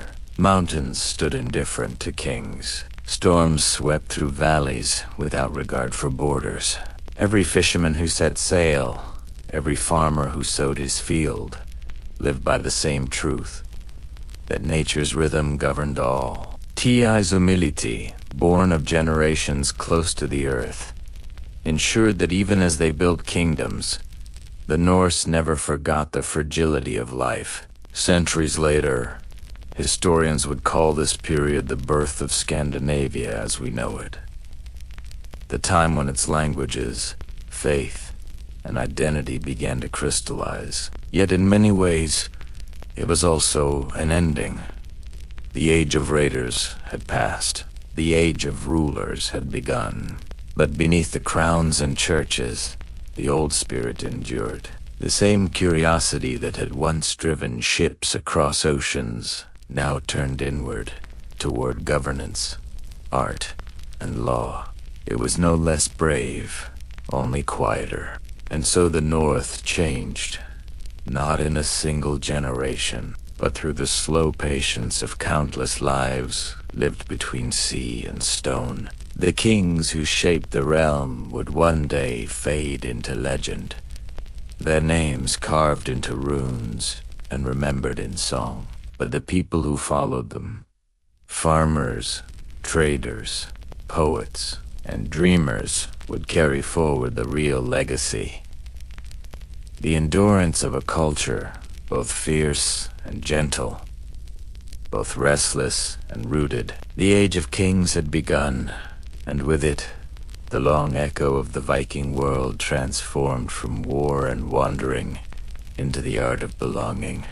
As dawn crept over the mountains of Norway, the light touched fjords that gleamed like molten silver. The air was crisp, the kind that carried the faint smell of pine and salt from the sea. The Viking world was changing. The days of scattered chieftains and wandering raiders were giving way to something new. An age of unification, of kings who sought to gather the wild lands under a single crown. It was the age when the Norsemen, long children of the sea, began to shape nations from their restless spirit. The shift did not come quickly, nor did it come without struggle. For centuries, the Scandinavian lands had been divided among local Jarlos, strongmen who ruled by wealth, reputation, and the loyalty of their warriors. Each valley had its leader, each island its law. The people swore oaths to their lords, not to any distant throne. But as trade grew and travel widened their horizons, whispers began to move through the halls. Whispers of a unified realm, one powerful enough to stand beside the kingdoms of Europe. Among the earliest to dream this dream was Harald Sigurdsson, whom later ages would call Harald Fairhair, the first king of Norway. His story, part legend and part truth, begins with a vow spoken before witnesses. As the tale goes, Harald swore that he would not cut or comb his hair until all of Norway was his. For 10 long years, he fought battle after battle, each victory bringing another valley beneath his banner. His hair grew wild, and his fame grew wilder still. By the time his enemies bent the knee, the young warrior had become a king. When he finally washed his hair and bound it with gold, the poets said it shone like sunlight through mist. Yet Harald's triumph brought both peace and exile. Many chieftains who refused his rule left the homeland altogether. Some sailed west to the British Isles or Iceland, others farther still to the isles of the North Atlantic. Thus, the very act of unification scattered the seeds of new settlements. It was a paradox of the Viking world. Every victory on one shore led to discovery on another. The longing for freedom could not be contained by a crown, even one gilded with legend. While Norway found its first monarch, Denmark followed its own path to kingship. There, among the marshlands and oak forests, the Danes had long been known for their fleets and fierce warriors. They had crossed the sea to raid the coasts of England and France. But by the late 9th century, a change began. The most powerful of their leaders, men like Gon the Old and his son Harald Bluetooth, began to unite the scattered tribes under one rule. Stone runestones still stand today, bearing their names, declaring their power to the world.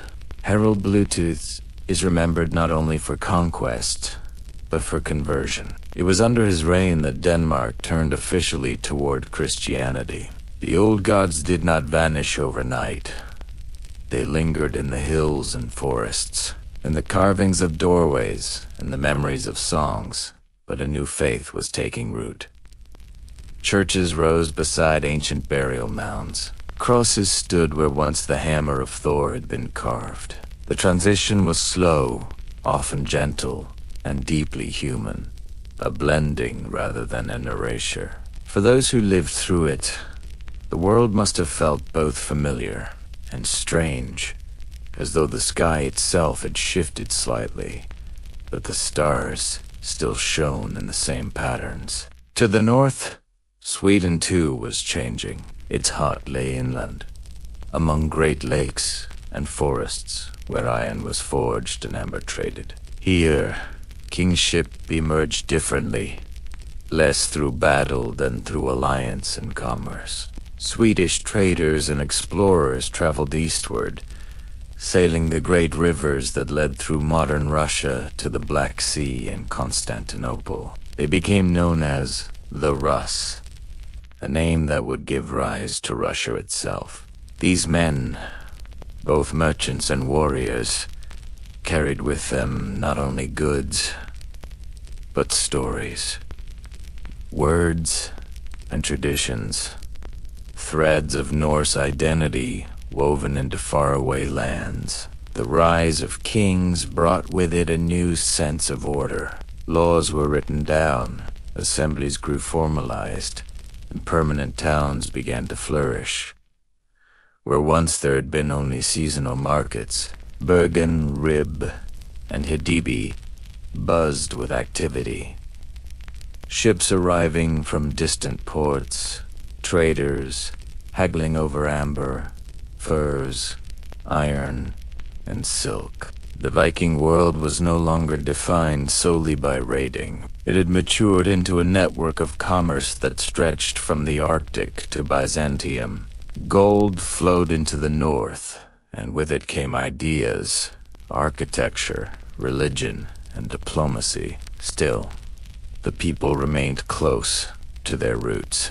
Even the kings who wore crowns had once held oars. In their hearts, they carried the sea's rhythm, the understanding that fortune, like the tide, rises and falls without warning. The skalds who sang in their halls reminded them that no man ruled forever, that even great kings would one day feast in Valhalla, or lie forgotten beneath the earth. The humility in those verses tempered ambition with reflection. One of the most remarkable transformations of this era was the growing connection between the Norse and the wider Christian world. Missionaries traveled north, carrying not just scripture but new ways of seeing time and destiny. Where once the sagas spoke of cyclical fate, the endless turning of seasons and battles, Christianity brought a linear story, a promise of salvation and eternity. For some, this was a comfort. For others, a challenge. Yet the Norse adapted, as they always did. They carved crosses that bore the interlaced style of their old art, as if to say, even as the world changes, our hands remember who we are. As night fell over the longhouses of Norway and Denmark, fires flickered on carved walls, depicting ships, beasts, and gods. Outside, the wind carried the scent of the sea, and distant waves lapped against the shore. In such quiet hours, kings and farmers alike might have felt the same longing, not for conquest, but for peace, for the sound of the hearth and the warmth of shared company. The new age had brought them closer to unity, yet the human heart still beat with the same old rhythm of uncertainty and hope. The poets of the time spoke often of honor, but their verses also carried gentleness. They praised those who ruled wisely, who kept their people safe through famine and frost.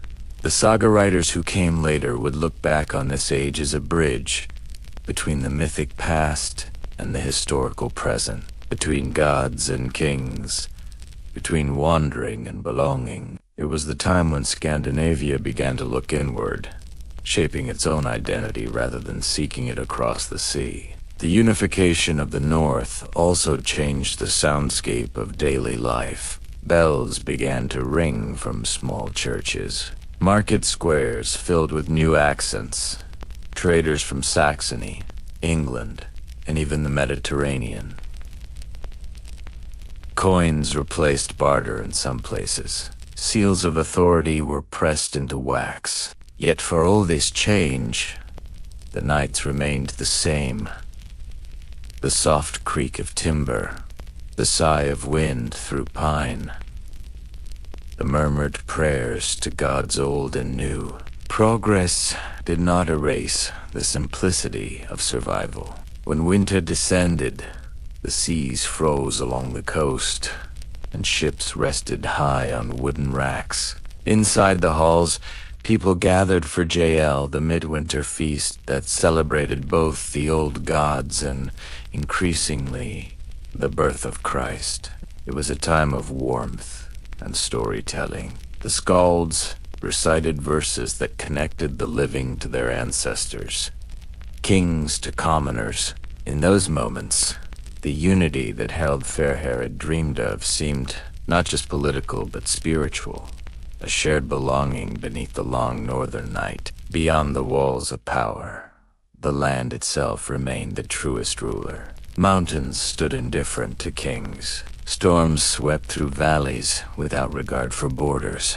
Every fisherman who set sail, every farmer who sowed his field, lived by the same truth, that nature's rhythm governed all. Ti's humility, born of generations close to the earth, ensured that even as they built kingdoms, the Norse never forgot the fragility of life. Centuries later, historians would call this period the birth of Scandinavia as we know it. The time when its languages, faith, and identity began to crystallize. Yet in many ways, it was also an ending. The age of raiders had passed. The age of rulers had begun.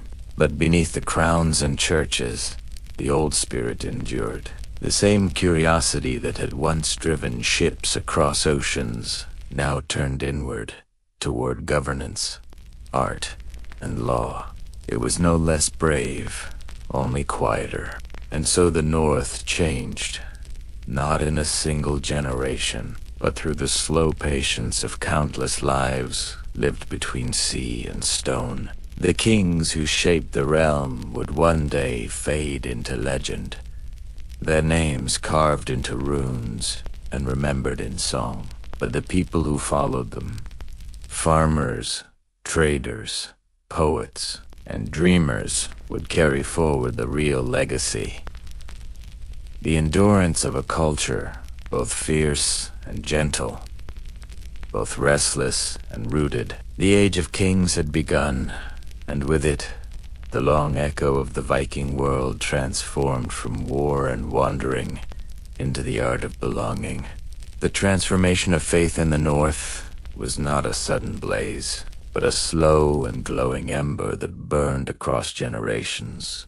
By the late 10th century, the winds of Christianity had reached every fjord and island, carried by traders, priests, and kings.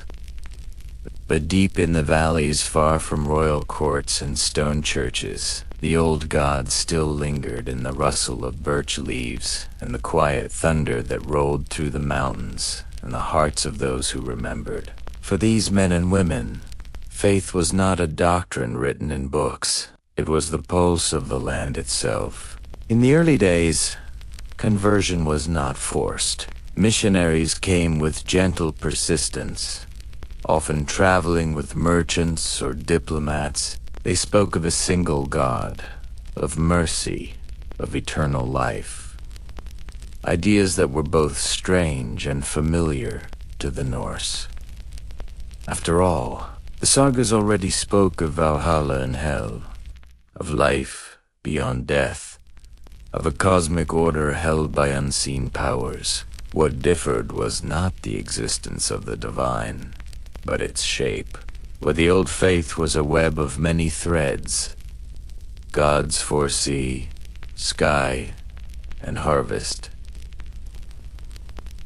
The new one was a single, unbroken line stretching heavenward. For many, the choice was not between belief and disbelief, but between two ways of understanding the same mystery. The farmer who still poured a libation to Thor before a storm might also bow before a wooden cross at the village's edge. The woman who whispered prayers to Freya for her child's health might light a candle before the Virginess image. The two faiths, at least for a time, lived side by side, not as enemies, but as neighbors sharing the same roof. In Norway, King Olaf Tryggvason became one of Christianity's most fervent champions. Having spent years abroad, he returned home not just with foreign allies, but with a new sense of divine mission. He built churches along the coast, baptized chiefs in icy rivers, and sent priests to distant islands. The sagas tell of him standing tall on his ship, the sun glinting off his armor, declaring that the old gods were dead and that a new dawn had come. Yet the truth, as always, was more complex. For every village that accepted baptism, another clung quietly to its ancient rites. Deep in the woods, rituals continued beneath the stars. Old priests, Guthar-led small gatherings, where the smoke of sacrificed meat curled into the night sky. They spoke the old words, not in rebellion, but in remembrance. To them, these rites were not mere superstition, but gratitude, a way to honor the balance between humankind and the world. They did not curse the new god. They simply could not yet abandon the old. Iceland, distant, yet deeply connected to these changes, faced its own reckoning. By the year 1000, its people gathered at the great assembly known as the Althing to decide the matter of faith. There, amid the wind-swept plains of Thingvellir, the chieftains debated through the long day and into the night. Some argued that the new faith would bring peace and trade with the rest of Europe. Others warned that it would divide families and anger the gods. Finally, a respected law speaker named Thorger, who still followed the old ways, was asked to choose. He withdrew into silence, lying beneath his cloak for a full day and night. When he rose, he spoke calmly. "Let one law be for all the land, and one faith." Christianity would be accepted as the official belief of Iceland, but in private, men and women might still make offerings to the old gods if they wished. It was a decision not of conquest, but of compromise, a bridge between two worlds. And so the North changed, not with blood, but with wisdom. In the years that followed, churches rose beside rivers where once stood wooden temples. The sound of hammers building crosses replaced the ring of axes carving idols. Yet traces of the old faith remained everywhere. Carvings of serpents and wolves appeared in church woodwork. Bells were cast with runic patterns. Even the Christian priests, aware of their audience, sometimes spoke of Christ as a mighty chief, a warlord of heaven, to make the message familiar to Norse ears. It was a gentle blending, an evolution, rather than an erasure. And still, in the quiet corners of the world, the old gods whispered. Thor's hammer was carved discreetly into jewelry worn beneath cloaks. Odin's name lived on in oaths and poems.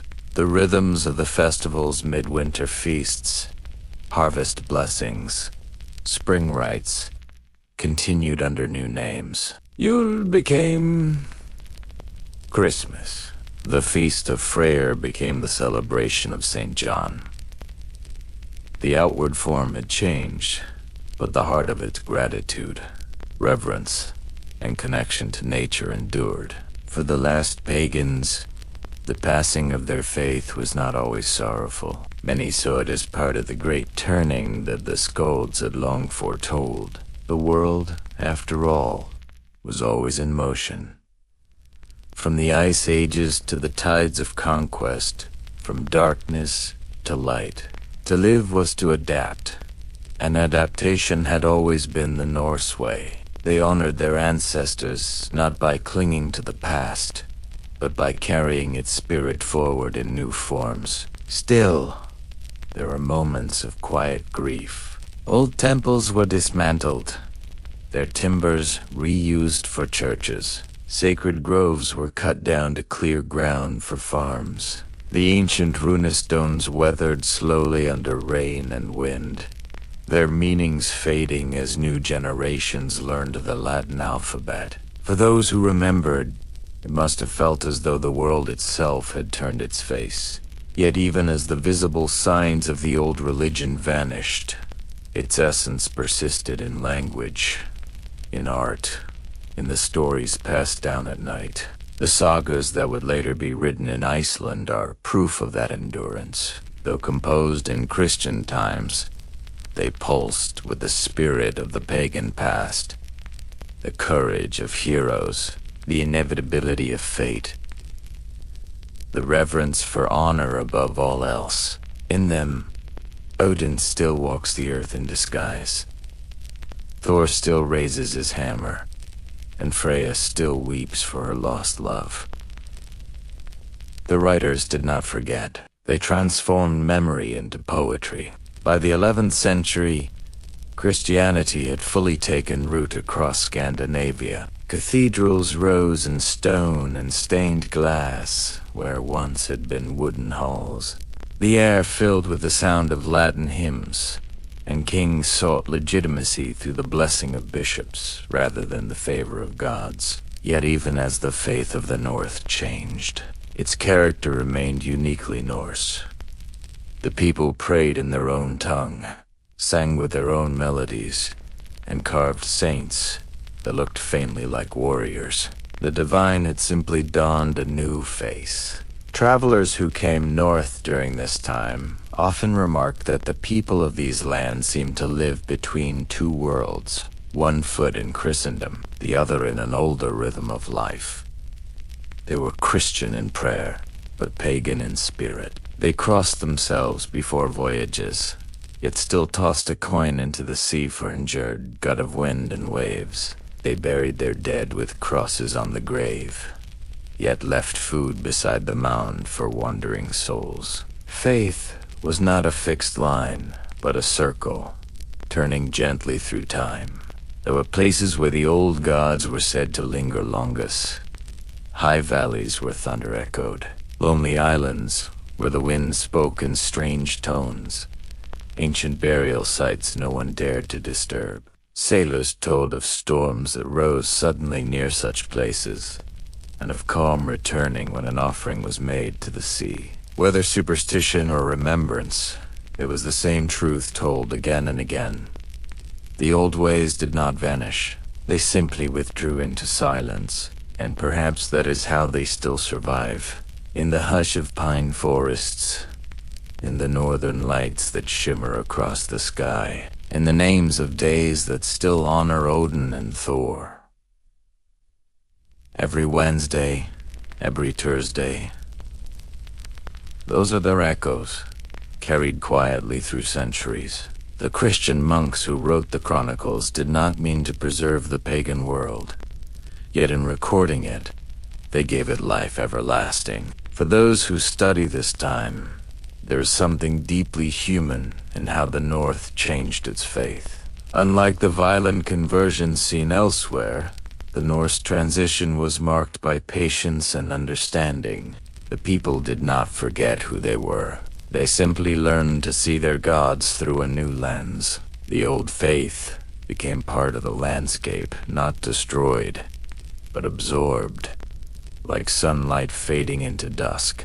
And so the last pagans faded gently into memory, their presence lingering not as rebellion, but as rhythm in the pulse of song, in the patterns of wood and stone, in the quiet respect for the earth that endures in northern hearts to this day. Their world did not end. It transformed, just as winter becomes spring. As the night deepens over the fjords, the stars appear, scattered like runes across the sky. Somewhere, a church bell rings softly in the distance, its echo blending with the wind. Beneath that same sky, the spirits of the old gods drift, not in anger, but in peace, content to know that they have not been forgotten, only remembered differently. And in that stillness, the listener drifts too, between past and present, between myth and history, carried like a ship through quiet waters toward the dawn of a new world. The wind carried the scent of salt and peat across the northern isles, where the memory of Viking voyages lingered long after the longships had returned home. Scotland, Ireland, and the Shetlands had become more than distant targets for raids. They were places where the Norse had left lasting marks, shaping settlements, trade routes, and the rhythms of everyday life. The Vikings who ventured west did not only seek plunder, they carried with them knowledge of shipbuilding, farming, and community tools that transformed distant lands into homes of their own making. In the Hebrides and Orkney, they built stone halls and timber homes, often blending with the local populations. These settlements were humble yet enduring, with hearths that burned through the long nights, walls adorned with carvings that told of journeys across the sea, and longships waiting at shorelines for the next voyage. The air would have been filled with the soft clang of iron against wood, the murmurs of children learning the language of their ancestors, and the rhythm of life that moved in harmony with the tides. Trade flourished naturally in these coastal communities. Hides, furs, and salted fish traveled outward, exchanged for tools, cloth, and luxury items from distant ports. The Vikings were not only raiders, but skilled merchants, their ships carrying goods as deftly as they carried warriors. Alongside commerce came cultural exchange. Local dialects blended with Norse tongues, place names shifted subtly, and festivals merged, creating traditions that endured for centuries. Some of these names, Dublin, Kirkwall, and Lerwick, still echo the Norse influence today. Life in these isles demanded adaptability. Winters were long and dark, winds whipping over cliffs and through narrow fjords. Families relied on stores of salted meat and dried fish, and skillful farmers coaxed crops from rocky soil. The women maintained weaving, spinning, and household craft. Men repaired boats, hunted, and traded. Each day was a balance of survival and growth, of remembering the old ways while embracing the new. The rhythm of work and rest, of feast and ritual, created a quiet resilience that would define the legacy of the settlers. Religion remained a thread tying the past to the present, while Christianity spread steadily through the islands. The Norse influence lingered in small ways. A carved Thor's hammer hidden within a cross, a blessing whispered before a voyage, or the telling of tales beneath the longhouse rafters. The sagas, though often written much later, reflect this blending of faiths, portraying heroes who act with courage and honor, their deeds guided both by human will and divine presence. The influence of Norse law and social structure also persisted. Assemblies, or things, were held regularly to resolve disputes, trade agreements, and inheritance matters. These councils relied on memory and storytelling, ensuring that every decision carried the weight of tradition. The idea that power could be balanced by wisdom rather than by sheer force is a legacy that traveled alongside their ships, leaving echoes in the governance of island communities long after the Viking Age faded. Even the arts were transformed. Carvings, runes, and jewelry melded Scandinavian patterns with local motifs. Every household displayed pieces that told stories of the sea, of dragons and serpents, and of journeys that spanned oceans. The music of the north, soft strains of lyres and flutes accompanied long evenings, weaving together old melodies with new ones, borrowed from the people they now lived among. The result was a cultural tapestry that bore the marks of both origin and place, quiet yet profoundly enduring. The Vikings also introduced agricultural techniques that adapted to the northern climate. They drained marshlands, constructed fences, and rotated fields to maximize yield. Sheep and cattle grazed along rugged hillsides, while barley and oats were carefully cultivated. These practices transformed the landscape, leaving subtle imprints that centuries later archaeologists could trace. It was a legacy of practical wisdom, intertwined with a respect for the land that had guided them across stormy seas. Stories of bravery, exploration, and endurance traveled back across the sea, inspiring new generations. Children grew up hearing of the first arrivals, of storm-tossed ships finding hidden coves, and of settlements carved from rock and forest. These tales were not meant to frighten or excite, but to so, connecting listeners to the larger rhythm of life and the resilience of those who came before. In the quiet of the evening, with the fire crackling and the wind moaning gently through the rafters, the sagas became lullabies, carrying history into sleep. Some Vikings remained warriors, defending their adopted homes when conflicts arose. But increasingly, the emphasis shifted from conquest to protection and governance. Fortifications were built not just for raiding but for defense, while alliances with neighboring clans and communities were forged. These agreements strengthened trade and stability, allowing settlements to grow without the constant threat of violence. In this way, the Viking legacy became less about war and more about the art of living well in challenging landscapes. Exploration continued, though now guided by curiosity and necessity rather than solely by conquest. Ships carried people north to Orkney and Shetland, west to Iceland and Greenland, and even as far as the eastern shores of North America. These voyages created connections, transmitted culture, and ensured that the knowledge of shipbuilding, navigation, and survival spread across the Atlantic. Every harbor discovered, every river navigated, expanded not only the Viking world, but the world of all who would follow. Even as time passed and kings and bishops consolidated power, the Norse influence endured. Coastal settlements maintained traditions rooted in the Viking Age. Longships were still built and sailed, laws were recited aloud, and stories were told of gods, heroes, and ancestors. The cultural imprint of these seafarers, their music, language, and art, remained embedded in the very fabric of the islands. The legacy was quiet, gentle, and persistent, a testament to a people who had mastered both sea and land.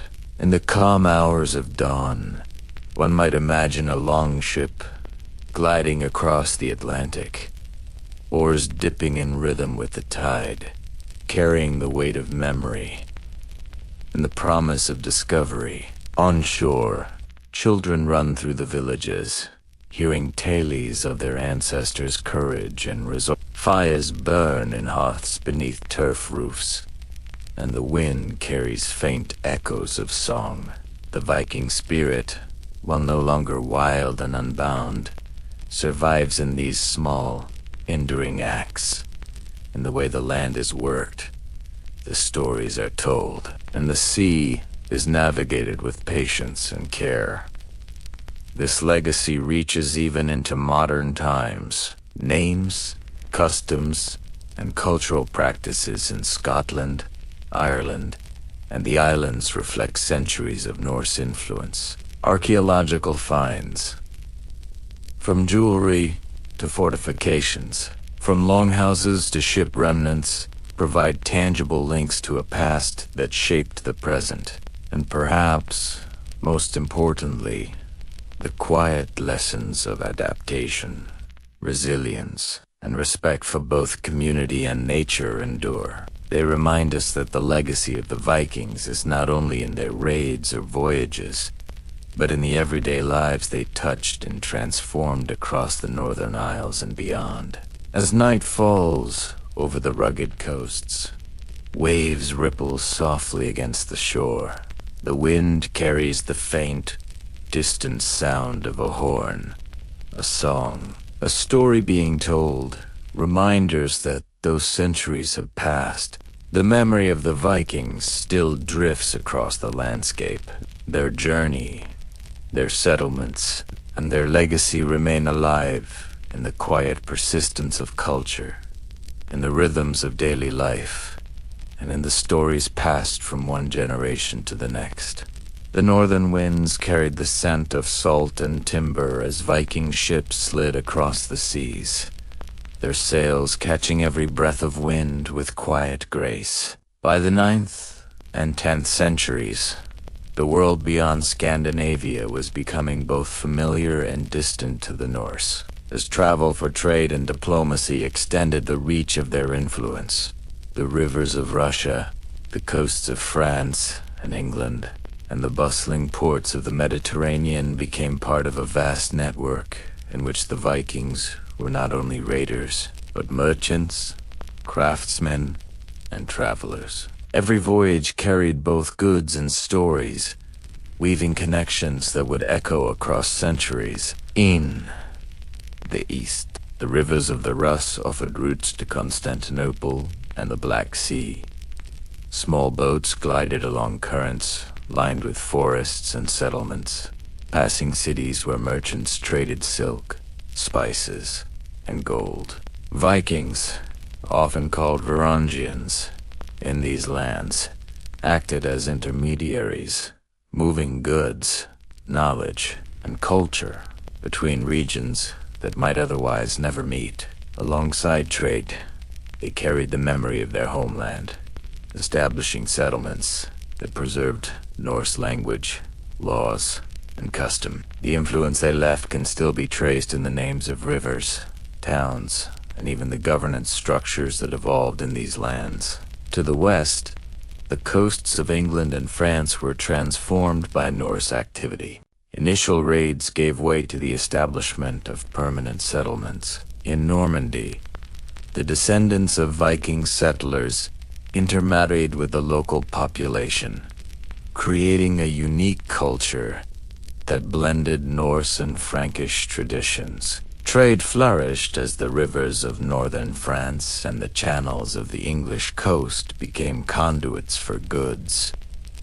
Grain, furs, timber, and silver. Towns grew in wealth and sophistication, and the Vikings' reputation evolved from fearsome raiders to respected contributors to regional prosperity. In addition to commerce, travel nurtured cultural exchange. Craftsmen learned new techniques from the lands they visited, incorporating foreign styles into their work. Jewelry, metalwork,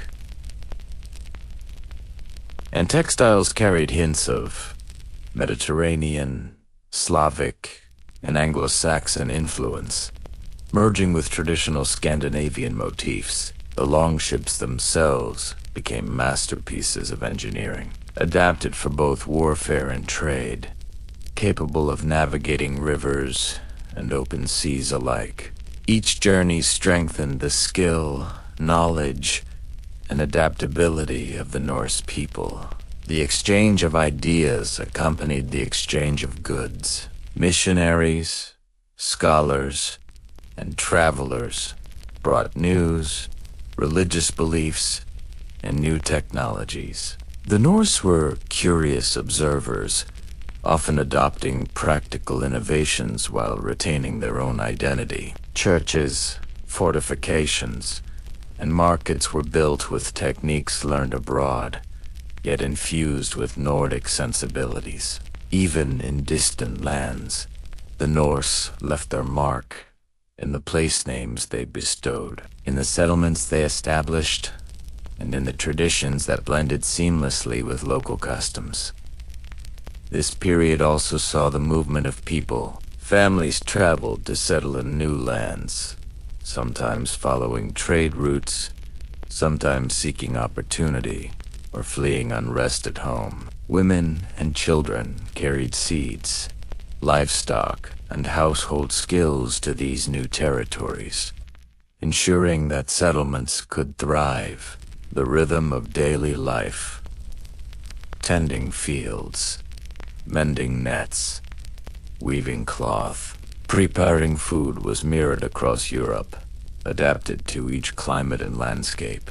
In this way, the Vikings spread not only their influence, but their way of life. Despite their reach, the North remained central to identity. Even in Constantinople, in the bustling markets along the Bosphorus, or on the Mediterranean shores, Norse sailors remembered the fjords and forests of home, the long, dark winters, the midsummer light, the taste of fresh fish and baked bread, all carried with them the rhythm and essence of Scandinavia. Letters, gifts, and coins traveled back along these trade routes, linking families and communities across vast distances. In each object and story, the faraway shores were never truly distant. Trade also brought wealth and security, which in turn strengthened settlements at home.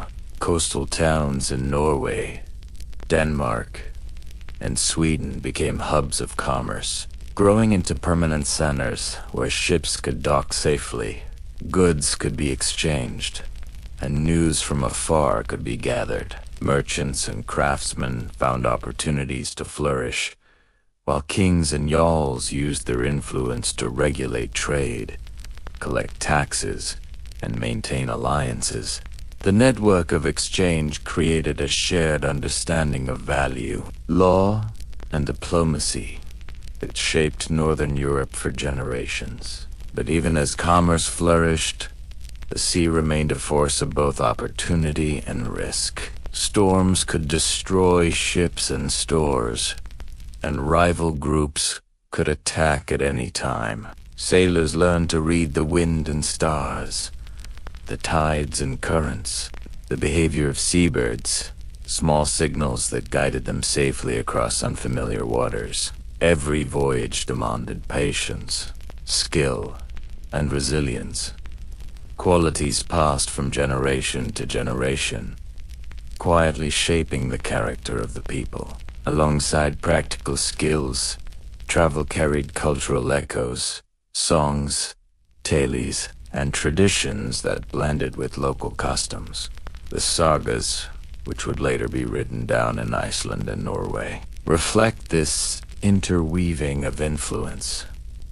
Heroes who sailed east and west, encountering distant lands and people, adapting and learning without losing their essence. Festivals, rituals, and storytelling adapted to new environments, ensuring that even in foreign lands, the memory of home endured. These interactions also shaped military strategy. Knowledge of foreign fortifications, armor, and weapons traveled back with returning warriors. The Vikings learned not only how to fight, but how to negotiate, how to adapt to different political systems, and how to coexist peacefully when raiding was not necessary. This pragmatic approach allowed them to maintain influence over far-flung territories, blending strength with diplomacy. In towns where Norse and local populations mingled, a hybrid culture emerged.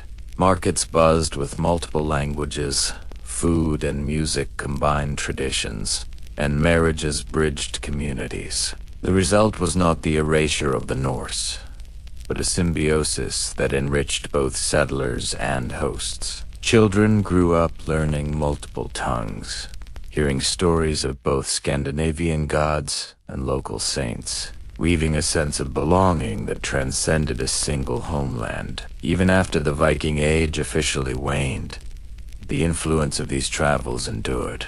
Roads, harbors, and towns continued to operate along the routes they had established. Trade practices informed later economic systems, cultural traditions, from art and music to naming conventions and storytelling, bore traces of the North. Archaeology today uncovers the tangible remnants: coins, jewelry, ship timbers, and tools, each whispering of the journeys that carried Norse influence across Europe. Through all this, one truth remained constant.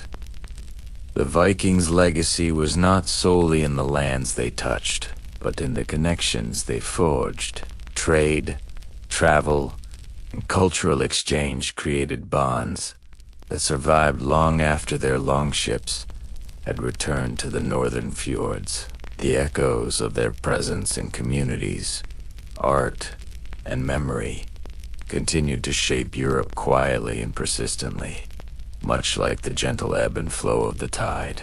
As night fell over distant shores, the memory of the Vikings drifted across waters and valleys.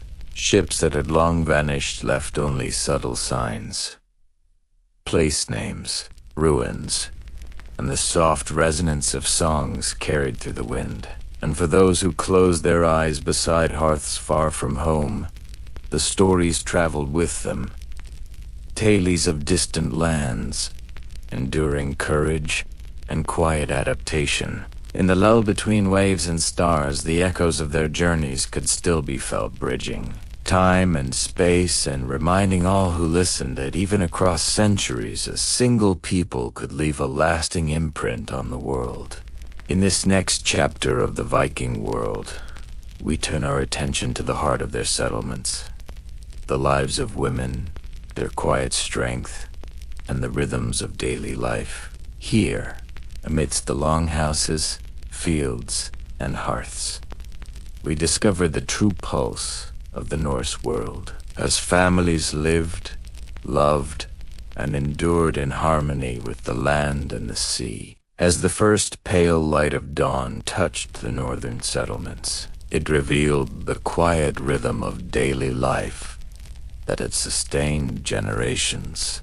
The longhouses, built from timber and stone, exhaled smoke from peat fires, filling the crisp morning air with warmth and the faint aroma of earth and hearth. Women were the first to awaken, moving gracefully through the soft haze, their feet familiar with every creaking floorboard and every uneven step of the household. Their labor began long before the men of the village stirred, a testament to endurance and skill that shaped the very fabric of Norse life. They milked goats and cows, prepared grains and flour for the day's bread, tended gardens, and ensured that the livestock were fed and watered. Each task was performed with care and attention, its repetition connecting generations past and future, preserving the continuity of a way of life deeply intertwined with the land and sea. Inside the longhouse, the hearth burned steadily, serving as both source of warmth and center of domestic life. Women carefully managed the flame, ensuring that cooking fires and braziers remained steady while tending to other household responsibilities. Stews simmered in iron cauldrons, porridge thickened over gentle flames, and fresh-baked bread filled the air with comforting warmth. Herbs gathered from nearby forests were added not just for flavor, but for their healing properties, a subtle reminder that women often served as the first and most intimate healers of their households. With skillful hands, they treated wounds, eased fevers, and assisted in childbirth. Their knowledge, both practical and sacred, passed quietly from mother to daughter over generations. Weaving and spinning were daily labors that required both dexterity and artistic vision. Wool from sheep or flax from fields was carded, spun into thread, and woven into cloth for clothing, blankets, sails, and decorative items. Patterns often carried symbolic meaning, echoing Norse mythology with interlacing lines, animals, and sacred symbols, embedding tradition into every stitch. In the quiet hours of the day, the rhythmic clatter of the loom and the soft whir of the spinning wheel filled the longhouse, accompanied by storytelling, shared gossip, and the laughter of children learning the tasks that would sustain their families. In these domestic activities, women preserved culture as much as they sustained life, their hands shaping not only cloth but the continuity of the people. Child-rearing was another labor woven into the rhythm of daily life. From a young age, children were integrated into household responsibilities, learning to gather herbs, tend livestock, prepare food, and craft clothing. Mothers and grandmothers taught these lessons with patience and gentle guidance, ensuring that practical skills were accompanied by moral and cultural instruction. Stories of gods, heroes, and ancestors were told at the end of each day, softening the edges of work with imagination, linking each child to a broader historical and spiritual world. These narratives acted as both education and lullaby, easing the mind toward rest while embedding the values and memory of the Norse past. Women also played essential roles in the economy of the settlement. Markets were vibrant spaces where they sold textiles, dairy products, crafted items, and food, engaging in negotiation and trade. Their skills were respected, and their judgment carried weight in community affairs, particularly regarding household and local commerce. A woman who managed her household efficiently and produced high-quality goods contributed significantly to the prosperity of her family and, by extension, the settlement itself. In this way, their work bridged the private and communal spheres, strengthening social cohesion while ensuring survival and prosperity. Beyond daily labor, women wielded influence within social and legal structures. Some women held property, inheriting land or managing estates in their own right, a practice that granted them authority and respect. They mediated disputes, particularly over inheritance and household matters, and their advice was sought for decisions that affected both family and community. These roles, though subtle, were integral to the stability and governance of Norse society, balancing visible power with quiet, enduring guidance. Women were both stewards of domestic life and guardians of continuity, ensuring that traditions, law, and culture were transmitted through daily practice and lived example. Spirituality was deeply woven into domestic and communal life. Women maintained altars and offered prayers, honoring both old gods and, increasingly, Christian saints. Rituals marked seasonal cycles, blessings for harvest, protection for voyagers, and rites of passage for births, marriages, and deaths. These acts were practical and spiritual, providing structure and meaning within a world shaped by the unpredictable forces of nature. Their role as keepers of ritual reinforced social cohesion, offering a consistent, grounding presence amid the shifting tides of daily life. Festivals and communal gatherings provided rhythm and relief from the labor of survival. Midwinter feasts, solstice celebrations, and harvest festivals were times when the longhouse became a space of shared joy, music, and story. Women prepared the food, decorated the space, and organized ceremonies that connected the settlement to both the land and the wider cultural world. Songs, dances, and storytelling blended Norse traditions with influences absorbed through trade and travel, creating a cultural synthesis that endured across generations. These occasions reinforced social bonds, offering moments of collective identity and comfort, and affirming the vital role women played in maintaining the spirit of community. Viking women were also travelers and agents of continuity during migration and trade. When families journeyed to new lands, women carried essential knowledge, livestock, and seeds, ensuring that settlements abroad could thrive. Their work required adaptability and foresight, shaping not only the survival of individuals, but the endurance of Norse culture across oceans and continents. In these journeys, women were active participants in exploration, migration, and cultural preservation, demonstrating a courage and skill that matched the more visible exploits of men at sea or in battle. Even during conflict, women maintained the lifeblood of the community. While men might be away raiding or defending territory, women managed farms, coordinated production, and ensured that social and material structures remained intact. Their labor required foresight, flexibility, and quiet determination, qualities that sustained the settlement through uncertainty and danger. They were guardians of continuity, embodying a resilience that allowed communities to weather storms, both literal and figurative, with steadfastness and grace. As the day waned and evening approached, women guided the household into quiet reflection.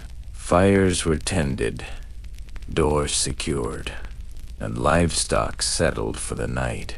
Children were led to bed, minds filled with tales of gods, ancestors, and distant lands. The soft glow of the hearth, the gentle flicker of candlelight, and the rhythmic sounds of domestic life created a soothing cadence that carried everyone into rest. In these moments, the enduring strength of women shaped not only the survival of the household, but the emotional and cultural life of the settlement. Archaeology and historical records illuminate the vital roles of women in Norse society.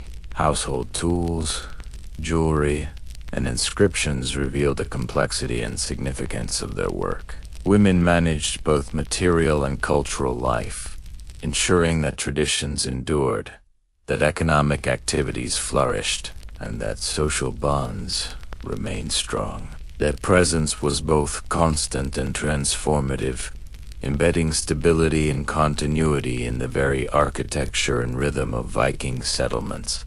Through daily labor, spiritual guidance, social leadership, and resilience, Viking women created the heartbeat of their communities. Their efforts allowed families to endure harsh winters, ensured the transmission of knowledge and culture, and maintained social cohesion across generations. Life moved in a steady cycle, dawn and dusk, planting and harvest, feast and rest, guided by their patient hands. The quiet rhythm of domestic life mirrored the patterns of nature, connecting the people to both the earth and their heritage. As night fell over the settlements, the longhouses glowed softly, casting light onto streets and fields. Outside, the wind carried the scent of sea and forest, rustling leaves and whispering across the fjords. Fires burned within, sustaining warmth and security. Children, lulled by the rhythm of work and story, drifted into sleep, their dreams cradled by tales of gods, ancestors, and the enduring strength of their mothers and grandmothers. The quiet strength of Viking women had ensured not only survival, but the flourishing of life, culture, and community. Their legacy, Tug settle endures, like the tide persistent, gentle, and eternal, weaving together the story of a people whose lives were shaped by land, sea, and the care of those who nurtured them. In the quiet mornings of the Viking settlements, as the sun stretched its first golden fingers over the fjords and fields, life began its measured rhythm of work and preparation, a harmony of movement and purpose that carried across generations. The economy of these communities was not a distant abstraction, but a living, breathing part of daily life, shaped by skill, cooperation, and the intimate understanding of both land and sea.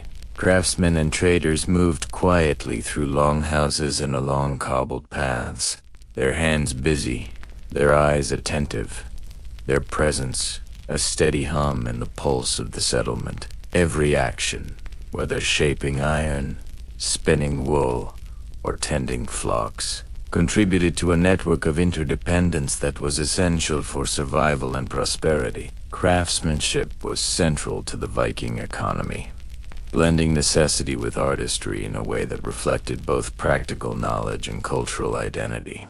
Blacksmiths labored near the glow of their forges, transforming raw iron into tools, weapons, and household implements. Sparks flew gently with every strike, lighting up the faces of apprentices who watched closely, learning the techniques that had been honed over generations.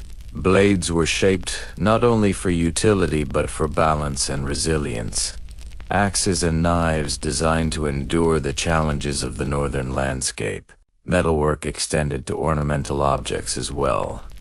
Intricate brooches, pendants, and jewelry that told stories of gods, animals, and journeys, turning everyday life into a canvas of symbolic meaning and cultural memory. Woodworking was equally vital.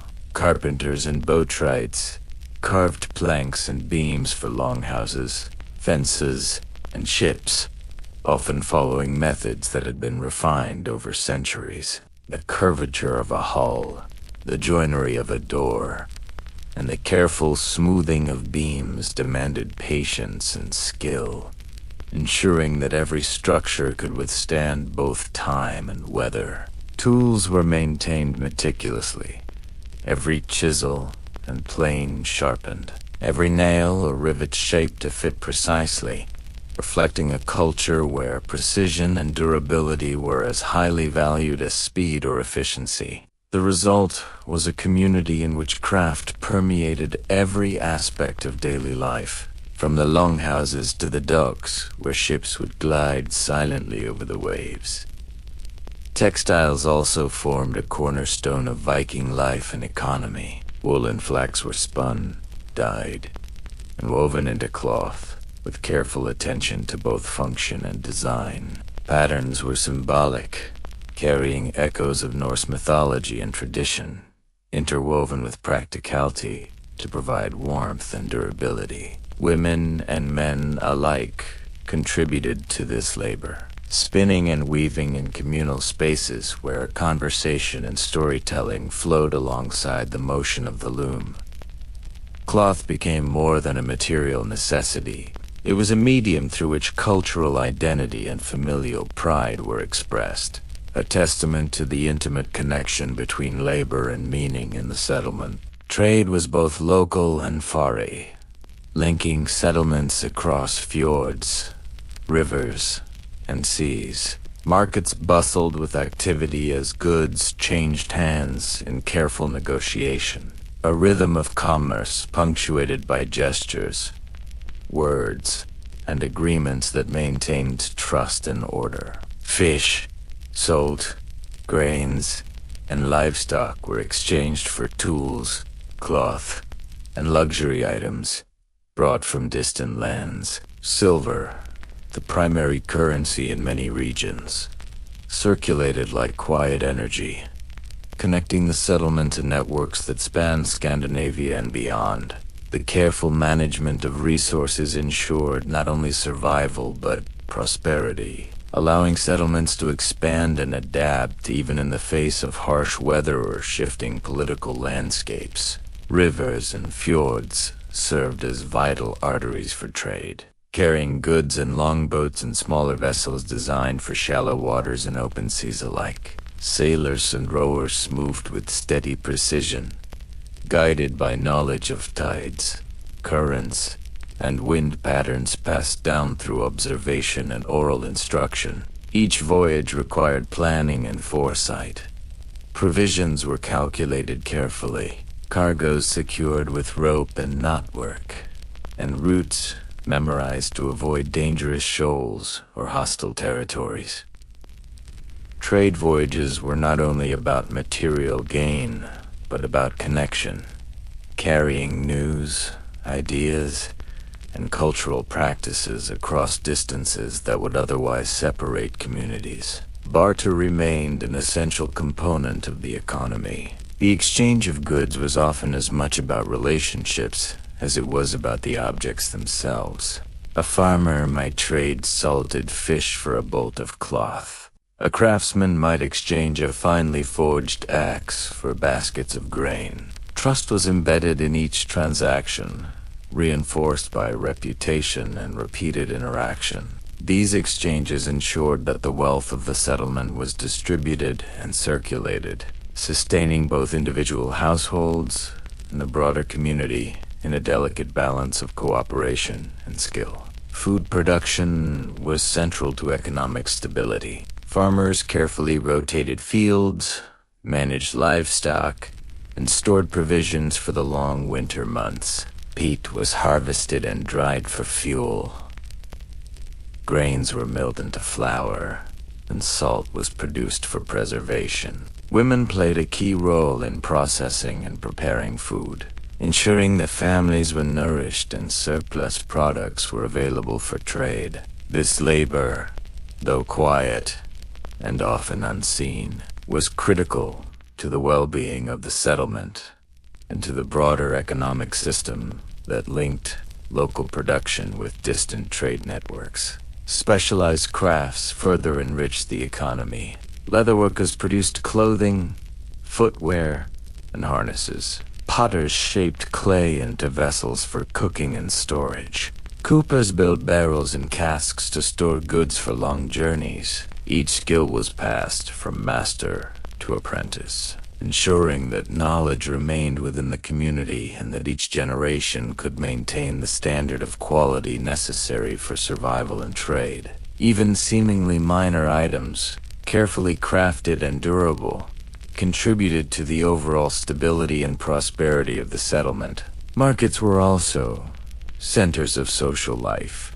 Here, women and men, young and old, gathered to exchange goods and information, strengthening networks of trust and cooperation. Travelers brought news from distant lands, stories of other settlements, and innovations in craft or technique. These interactions fostered cultural exchange, allowing settlements to adapt and grow while preserving their distinct identity. Festivals and trading fairs provided both commerce and community, moments of shared life that reinforced the bonds between households and neighbors alike. Money and coinage, though less common than barter, facilitated wider trade. Silver, often weighed carefully on small scales, served as a medium that could be divided, stored, and transported efficiently. Coins and ingots carried markings and designs that reflected origin and value, linking the settlement to broader European economic networks. Skilled assessment and careful record-keeping ensured that trade remained fair, and that wealth accumulated sustainably within households and communities. The economy was also shaped by seasonal rhythms. Winter required careful stockpiling and planning, while summer brought planting, harvesting, and preparation for trade. These cycles created a natural rhythm to life, structuring labor, leisure, and ceremonial activity in ways that balanced human needs with the limitations of the environment. Craft, trade, and agriculture were interdependent, forming a cohesive system in which the success of each household relied on both skill and cooperation. The Viking settlements demonstrated adaptability in the face of changing circumstances. New tools and techniques were adopted when encountered through trade or travel, enhancing productivity and quality of life.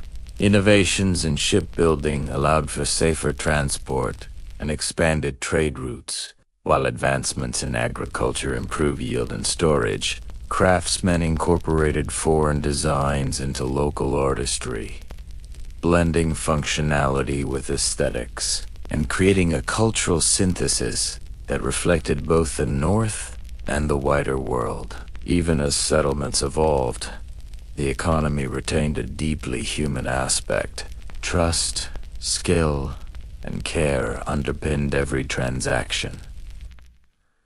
Whether in the forge, the field, or the marketplace, the patterns of work mirrored the natural cycles of the world.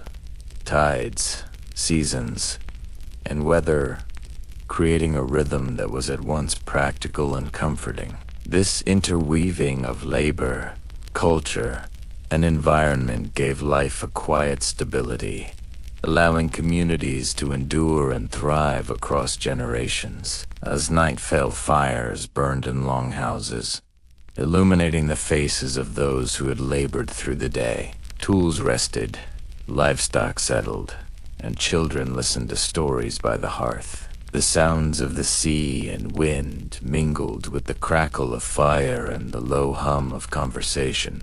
Through the continuity of craft, trade, and careful labor, the Viking settlements maintained their vitality and resilience. The legacy of their daily economy, shaped by skill, cooperation, and connection to both land and sea, persisted quietly, leaving a lasting imprint on the northern world. Even centuries later, traces of this careful economic life endure. Archaeological discoveries, tools, coins, jewelry, and household objects testify to the skill, diligence, and adaptability of Viking communities.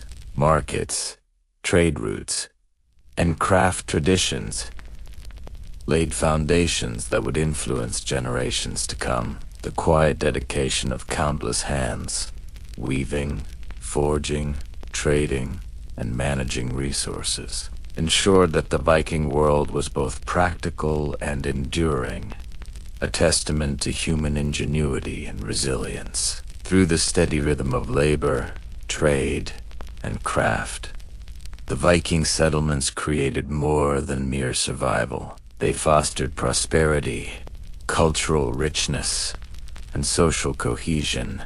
Every act of spinning wool, shaping iron, preparing food, or navigating trade routes was a thread in a larger tapestry, one that connected individuals to community, past to present, and land to sea. This economy, grounded in human skill and cooperation, reflected the values and vision of a people who thrived not only on conquest or adventure, but on the quiet, persistent work of daily life. As the night deepened and the fjords were cloaked in darkness, the settlements rested, warmed by hearths, nourished by food, and sustained by the invisible bonds of craft, trade, and community. The Viking economy, though long past in its original form, echoes through time in the patterns of human skill, resilience, and cooperation. In its quiet,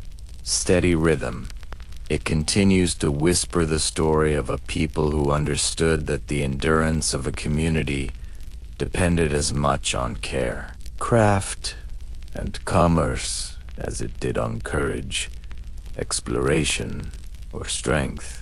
As the dawn spread pale gold across the northern seas, Viking longships slipped silently through fjords and rivers, carrying men and women whose lives were tied to both the familiar landscapes of Scandinavia and the distant horizons of Europe.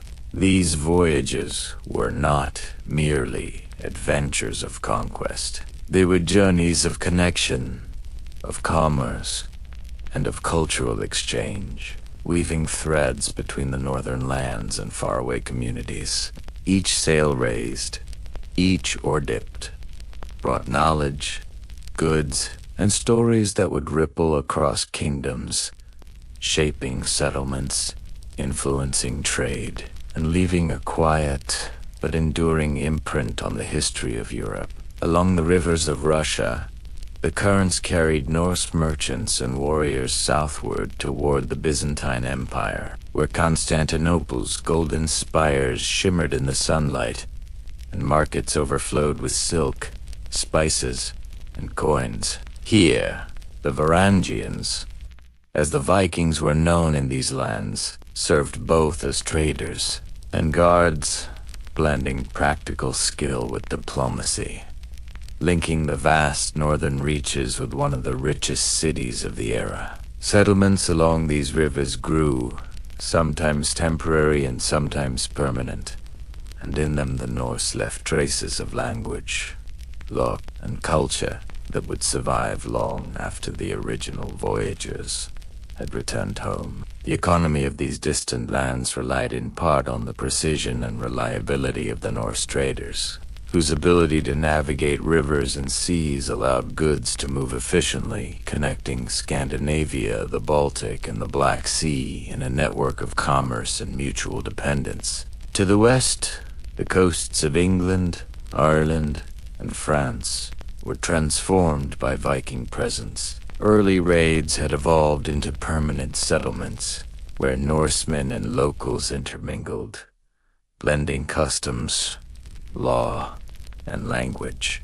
In Normandy, for instance, Viking settlers established towns and integrated with the Frankish population, creating a hybrid culture where Scandinavian influence could be felt in names, architecture, and governance. Markets flourished along these coasts, with goods such as salted fish, grain, timber, and furs exchanged for silver, textiles, and pottery from distant lands. The longships that once carried raiders now transported merchants and families, and the same vessels that had struck fear in coastal villages became tools of connection, facilitating commerce and cultural exchange. Through these interactions, both material and intangible, the Viking influence extended quietly but persistently across Western Europe, shaping settlements and trade networks in ways that endured for centuries. The artistry of Viking craftsmanship traveled with these explorers. Blacksmiths, carpenters, and weavers brought skills honed over generations, integrating local techniques and designs into their own work. Jewelry, textiles, and household implements became carriers of cultural exchange, blending Norse motifs with elements borrowed from Slavic, Frankish, and Anglo-Saxon styles. Longhouses and new settlements reflected a combination of native building practices and Scandinavian methods, creating homes that were both functional and symbolic, reflecting the identity of their builders while adapting to unfamiliar environments. Even in small, remote villages, the imprint of Viking craft and design could be seen in the careful joinery of timber, the intricate patterns on jewelry, and the durability of household tools, each object a quiet testament to the adaptability and influence of the Norse people. Trade formed the backbone of these voyages. Local barter and regional markets were joined by long-distance exchanges, connecting rivers, coasts, and cities. Silver, often weighed carefully in small scales, was both currency and store of wealth. Goods were meticulously loaded and balanced on ships, ensuring safe passage across rivers, fjords, and open seas. Merchants relied on careful planning, knowledge of tides, and observation of the weather. Their journeys a blend of skill, patience, and foresight. These exchanges were not simply economic, but social and cultural, linking communities through trust, reputation, and shared practice. Alongside the exchange of goods, stories, news, and religious practices traveled, creating a shared understanding of the world beyond the fjords and forests of the north. Settlements in England and Ireland reflected the adaptability of the Vikings. Towns grew around rivers and harbors, taking advantage of strategic positions for both trade and defense. Women and men worked together to manage households, farms, and marketplaces, ensuring the survival and prosperity of their communities. Agricultural techniques introduced from Scandinavia improved yields, while local knowledge informed new strategies for crop rotation, livestock management, and preservation of food. Daily life was structured by both the natural rhythms of the land and the demands of trade, creating a quiet, steady pace that balanced labor, commerce, and social cohesion. The influence of Viking law and governance traveled with their movements. Assemblies, or things, were held to manage disputes, inheritance, and trade agreements. These councils emphasized collective decision-making, memory, and fairness, principles that influenced local populations and integrated into the broader social fabric. Law and order were maintained alongside trade and craft, ensuring that settlements were stable, prosperous, and capable of adapting to changing circumstances. The combination of governance, economy, and culture created communities that were both resilient and dynamic, able to endure political shifts and environmental challenges alike. Religious practices evolved and intertwined in these settlements. While Christianization progressed across Europe, many Norse traditions persisted quietly, blending with local faiths. Sacred symbols, altars, and rituals reflected this merging, honoring both old gods and new saints. Festivals, seasonal ceremonies, and domestic rituals linked daily life with spiritual practice, reinforcing communal bonds and the continuity of tradition. These practices, subtle and pervasive, allowed Norse identity to endure even as cultural adaptation created hybrid communities across Europe. Exploration extended further than rivers and coasts. Some Vikings traveled to Iceland and Greenland, carrying with them knowledge, livestock, and seeds necessary for settlement. Others ventured as far as North America, leaving traces of their presence along distant shores. These journeys expanded the geographic understanding of the Norse world, carrying culture, craft, and knowledge to lands that were previously unknown. Even in unfamiliar territories, the rhythms of daily life, tending livestock, preparing food, crafting tools, and telling stories, maintained continuity, ensuring that communities remained connected to their northern roots. In every port, river, and settlement, the quiet exchange of goods, ideas, and culture left lasting impressions. Markets were alive with languages and dialects blending together. Craftsmen shared techniques, and songs and stories traveled with the wind. Children learned skills from both local and Norse traditions, embedding the experience of exploration into the next generation. In this way, the Viking legacy was not solely in conquest, but in adaptation, resilience, and cultural transmission, forming a network of connections that spanned Europe and endured beyond the Viking Age. Even as political landscapes shifted, the influence of the Vikings persisted.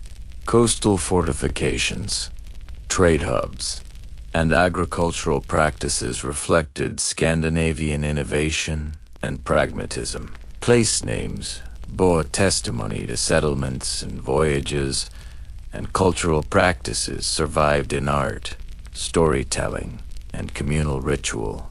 The rhythms of daily life, work, craft, trade, and family carried the imprint of Viking exploration, showing that influence was not only measured in territory but in the enduring structures of human experience. By nightfall, settlements across Europe were lit by hearth fires, echoing with the gentle sounds of domestic life. The sea, rivers, and forests whispered stories of distant travelers and long voyages. In every household, trade, craft, and exploration converged to sustain families and communities. The quiet labor of men and women alike ensured continuity, linking the past to the present and distant lands to the familiar fjords of home. Across centuries, the echoes of these journeys remain, a soft yet persistent reminder of a people who understood that exploration was not only about reaching new lands, but about leaving a lasting imprint through daily life, culture, and human connection. As the centuries unfolded, the echo of the Viking world persisted quietly, woven into the lands, peoples, and stories of Northern Europe and beyond. Though the longships no longer cut through the fjords or rivers with the same urgency, the imprint of those journeys, trades, and settlements remained vivid in countless ways. The settlements that once thrived on the edges of fjords and rivers evolved into towns and cities, their foundations laid by the careful work of families who had traveled from Scandinavia, carrying seeds, livestock, tools, and knowledge. Streets and harbors traced routes first navigated by Norse sailors, and the names of towns and rivers whispered of past travelers. A subtle but persistent memory etched into the geography itself. The legacy of the Vikings was not a single event or battle, but a living, breathing network of influence, connecting culture, economy, and society across generations. In Scandinavia, the rhythms of daily life continued much as they had for centuries, but enriched by the knowledge and experiences gained from distant lands. Craftsmanship, trade, and agriculture benefited from lessons learned along rivers, coasts, and foreign marketplaces. Blacksmiths refined their techniques after observing tools and weaponry in foreign lands. Carpenters and boat builders adapted designs seen along the coasts of England, France, and the distant Rus, while weavers incorporated patterns and methods gathered from diverse cultural interactions. This blending of practical skill and aesthetic refinement created a society that was both rooted in its own traditions and open to innovation, a characteristic that allowed the Vikings to thrive across harsh climates and changing political landscapes. The Norse legal and social structures that had supported settlements for generations continued to shape communities long after the Viking Age. Assemblies, or things, provided a framework for justice, dispute resolution, and communal decision, ensuring stability even as societies became more complex and interconnected. Women, whose influence had always been vital, maintained their roles in property management, household economy, and spiritual guidance, preserving both continuity and adaptability. Their labor, care, and cultural stewardship had quietly enabled communities to endure, demonstrating that the strength of a society often lay as much in its domestic foundations as in its warriors or explorers. Trade networks established by Viking merchants persisted and expanded, connecting Scandinavia to distant markets across Europe. The exchange of silver, textiles, Timber and agricultural products fostered economic growth, while the movement of ideas, technologies, and cultural practices created a subtle but enduring legacy of intercultural influence. Settlements along rivers, coasts, and fjords became hubs of commerce and communication, sustaining both local prosperity and wider European interaction. Knowledge of tides, currents, and navigation passed from generation to generation, while craft and artistry reflected the synthesis of native and foreign influences. In Tessa walls, the Viking world remained alive in daily practice, long after the initial voyages had concluded. Even in the spiritual realm, traces of Viking culture endured. While Christianity spread throughout northern Europe, elements of the old faith persisted quietly alongside the new. Sacred symbols, seasonal rituals, and ancestral traditions continued in homes and communities, often blending seamlessly with Christian observances. Festivals celebrated both harvest and solstice, winter and summer, connecting the cycles of life with the enduring stories of gods, heroes, and ancestors. These practices reinforced communal identity and continuity, ensuring that even as the world changed around them, Norse culture remained a living presence in the daily lives of ordinary people. Art and storytelling preserved the memory of exploration and settlement. The sagas, poems, and songs of the Norse people captured journeys to distant lands, encounters with unknown peoples, and the experiences of everyday life. They recorded both the heroic deeds of warriors and the quiet labor of families managing households, farms, and crafts. In the telling, a subtle balance was achieved between adventure and domestic life, between conquest and cultural continuity.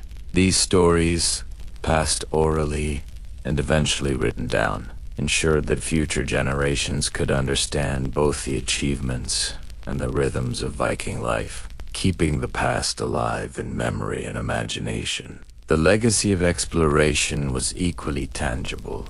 Sites in Iceland, Greenland, and even North America provide evidence of the Norse presence.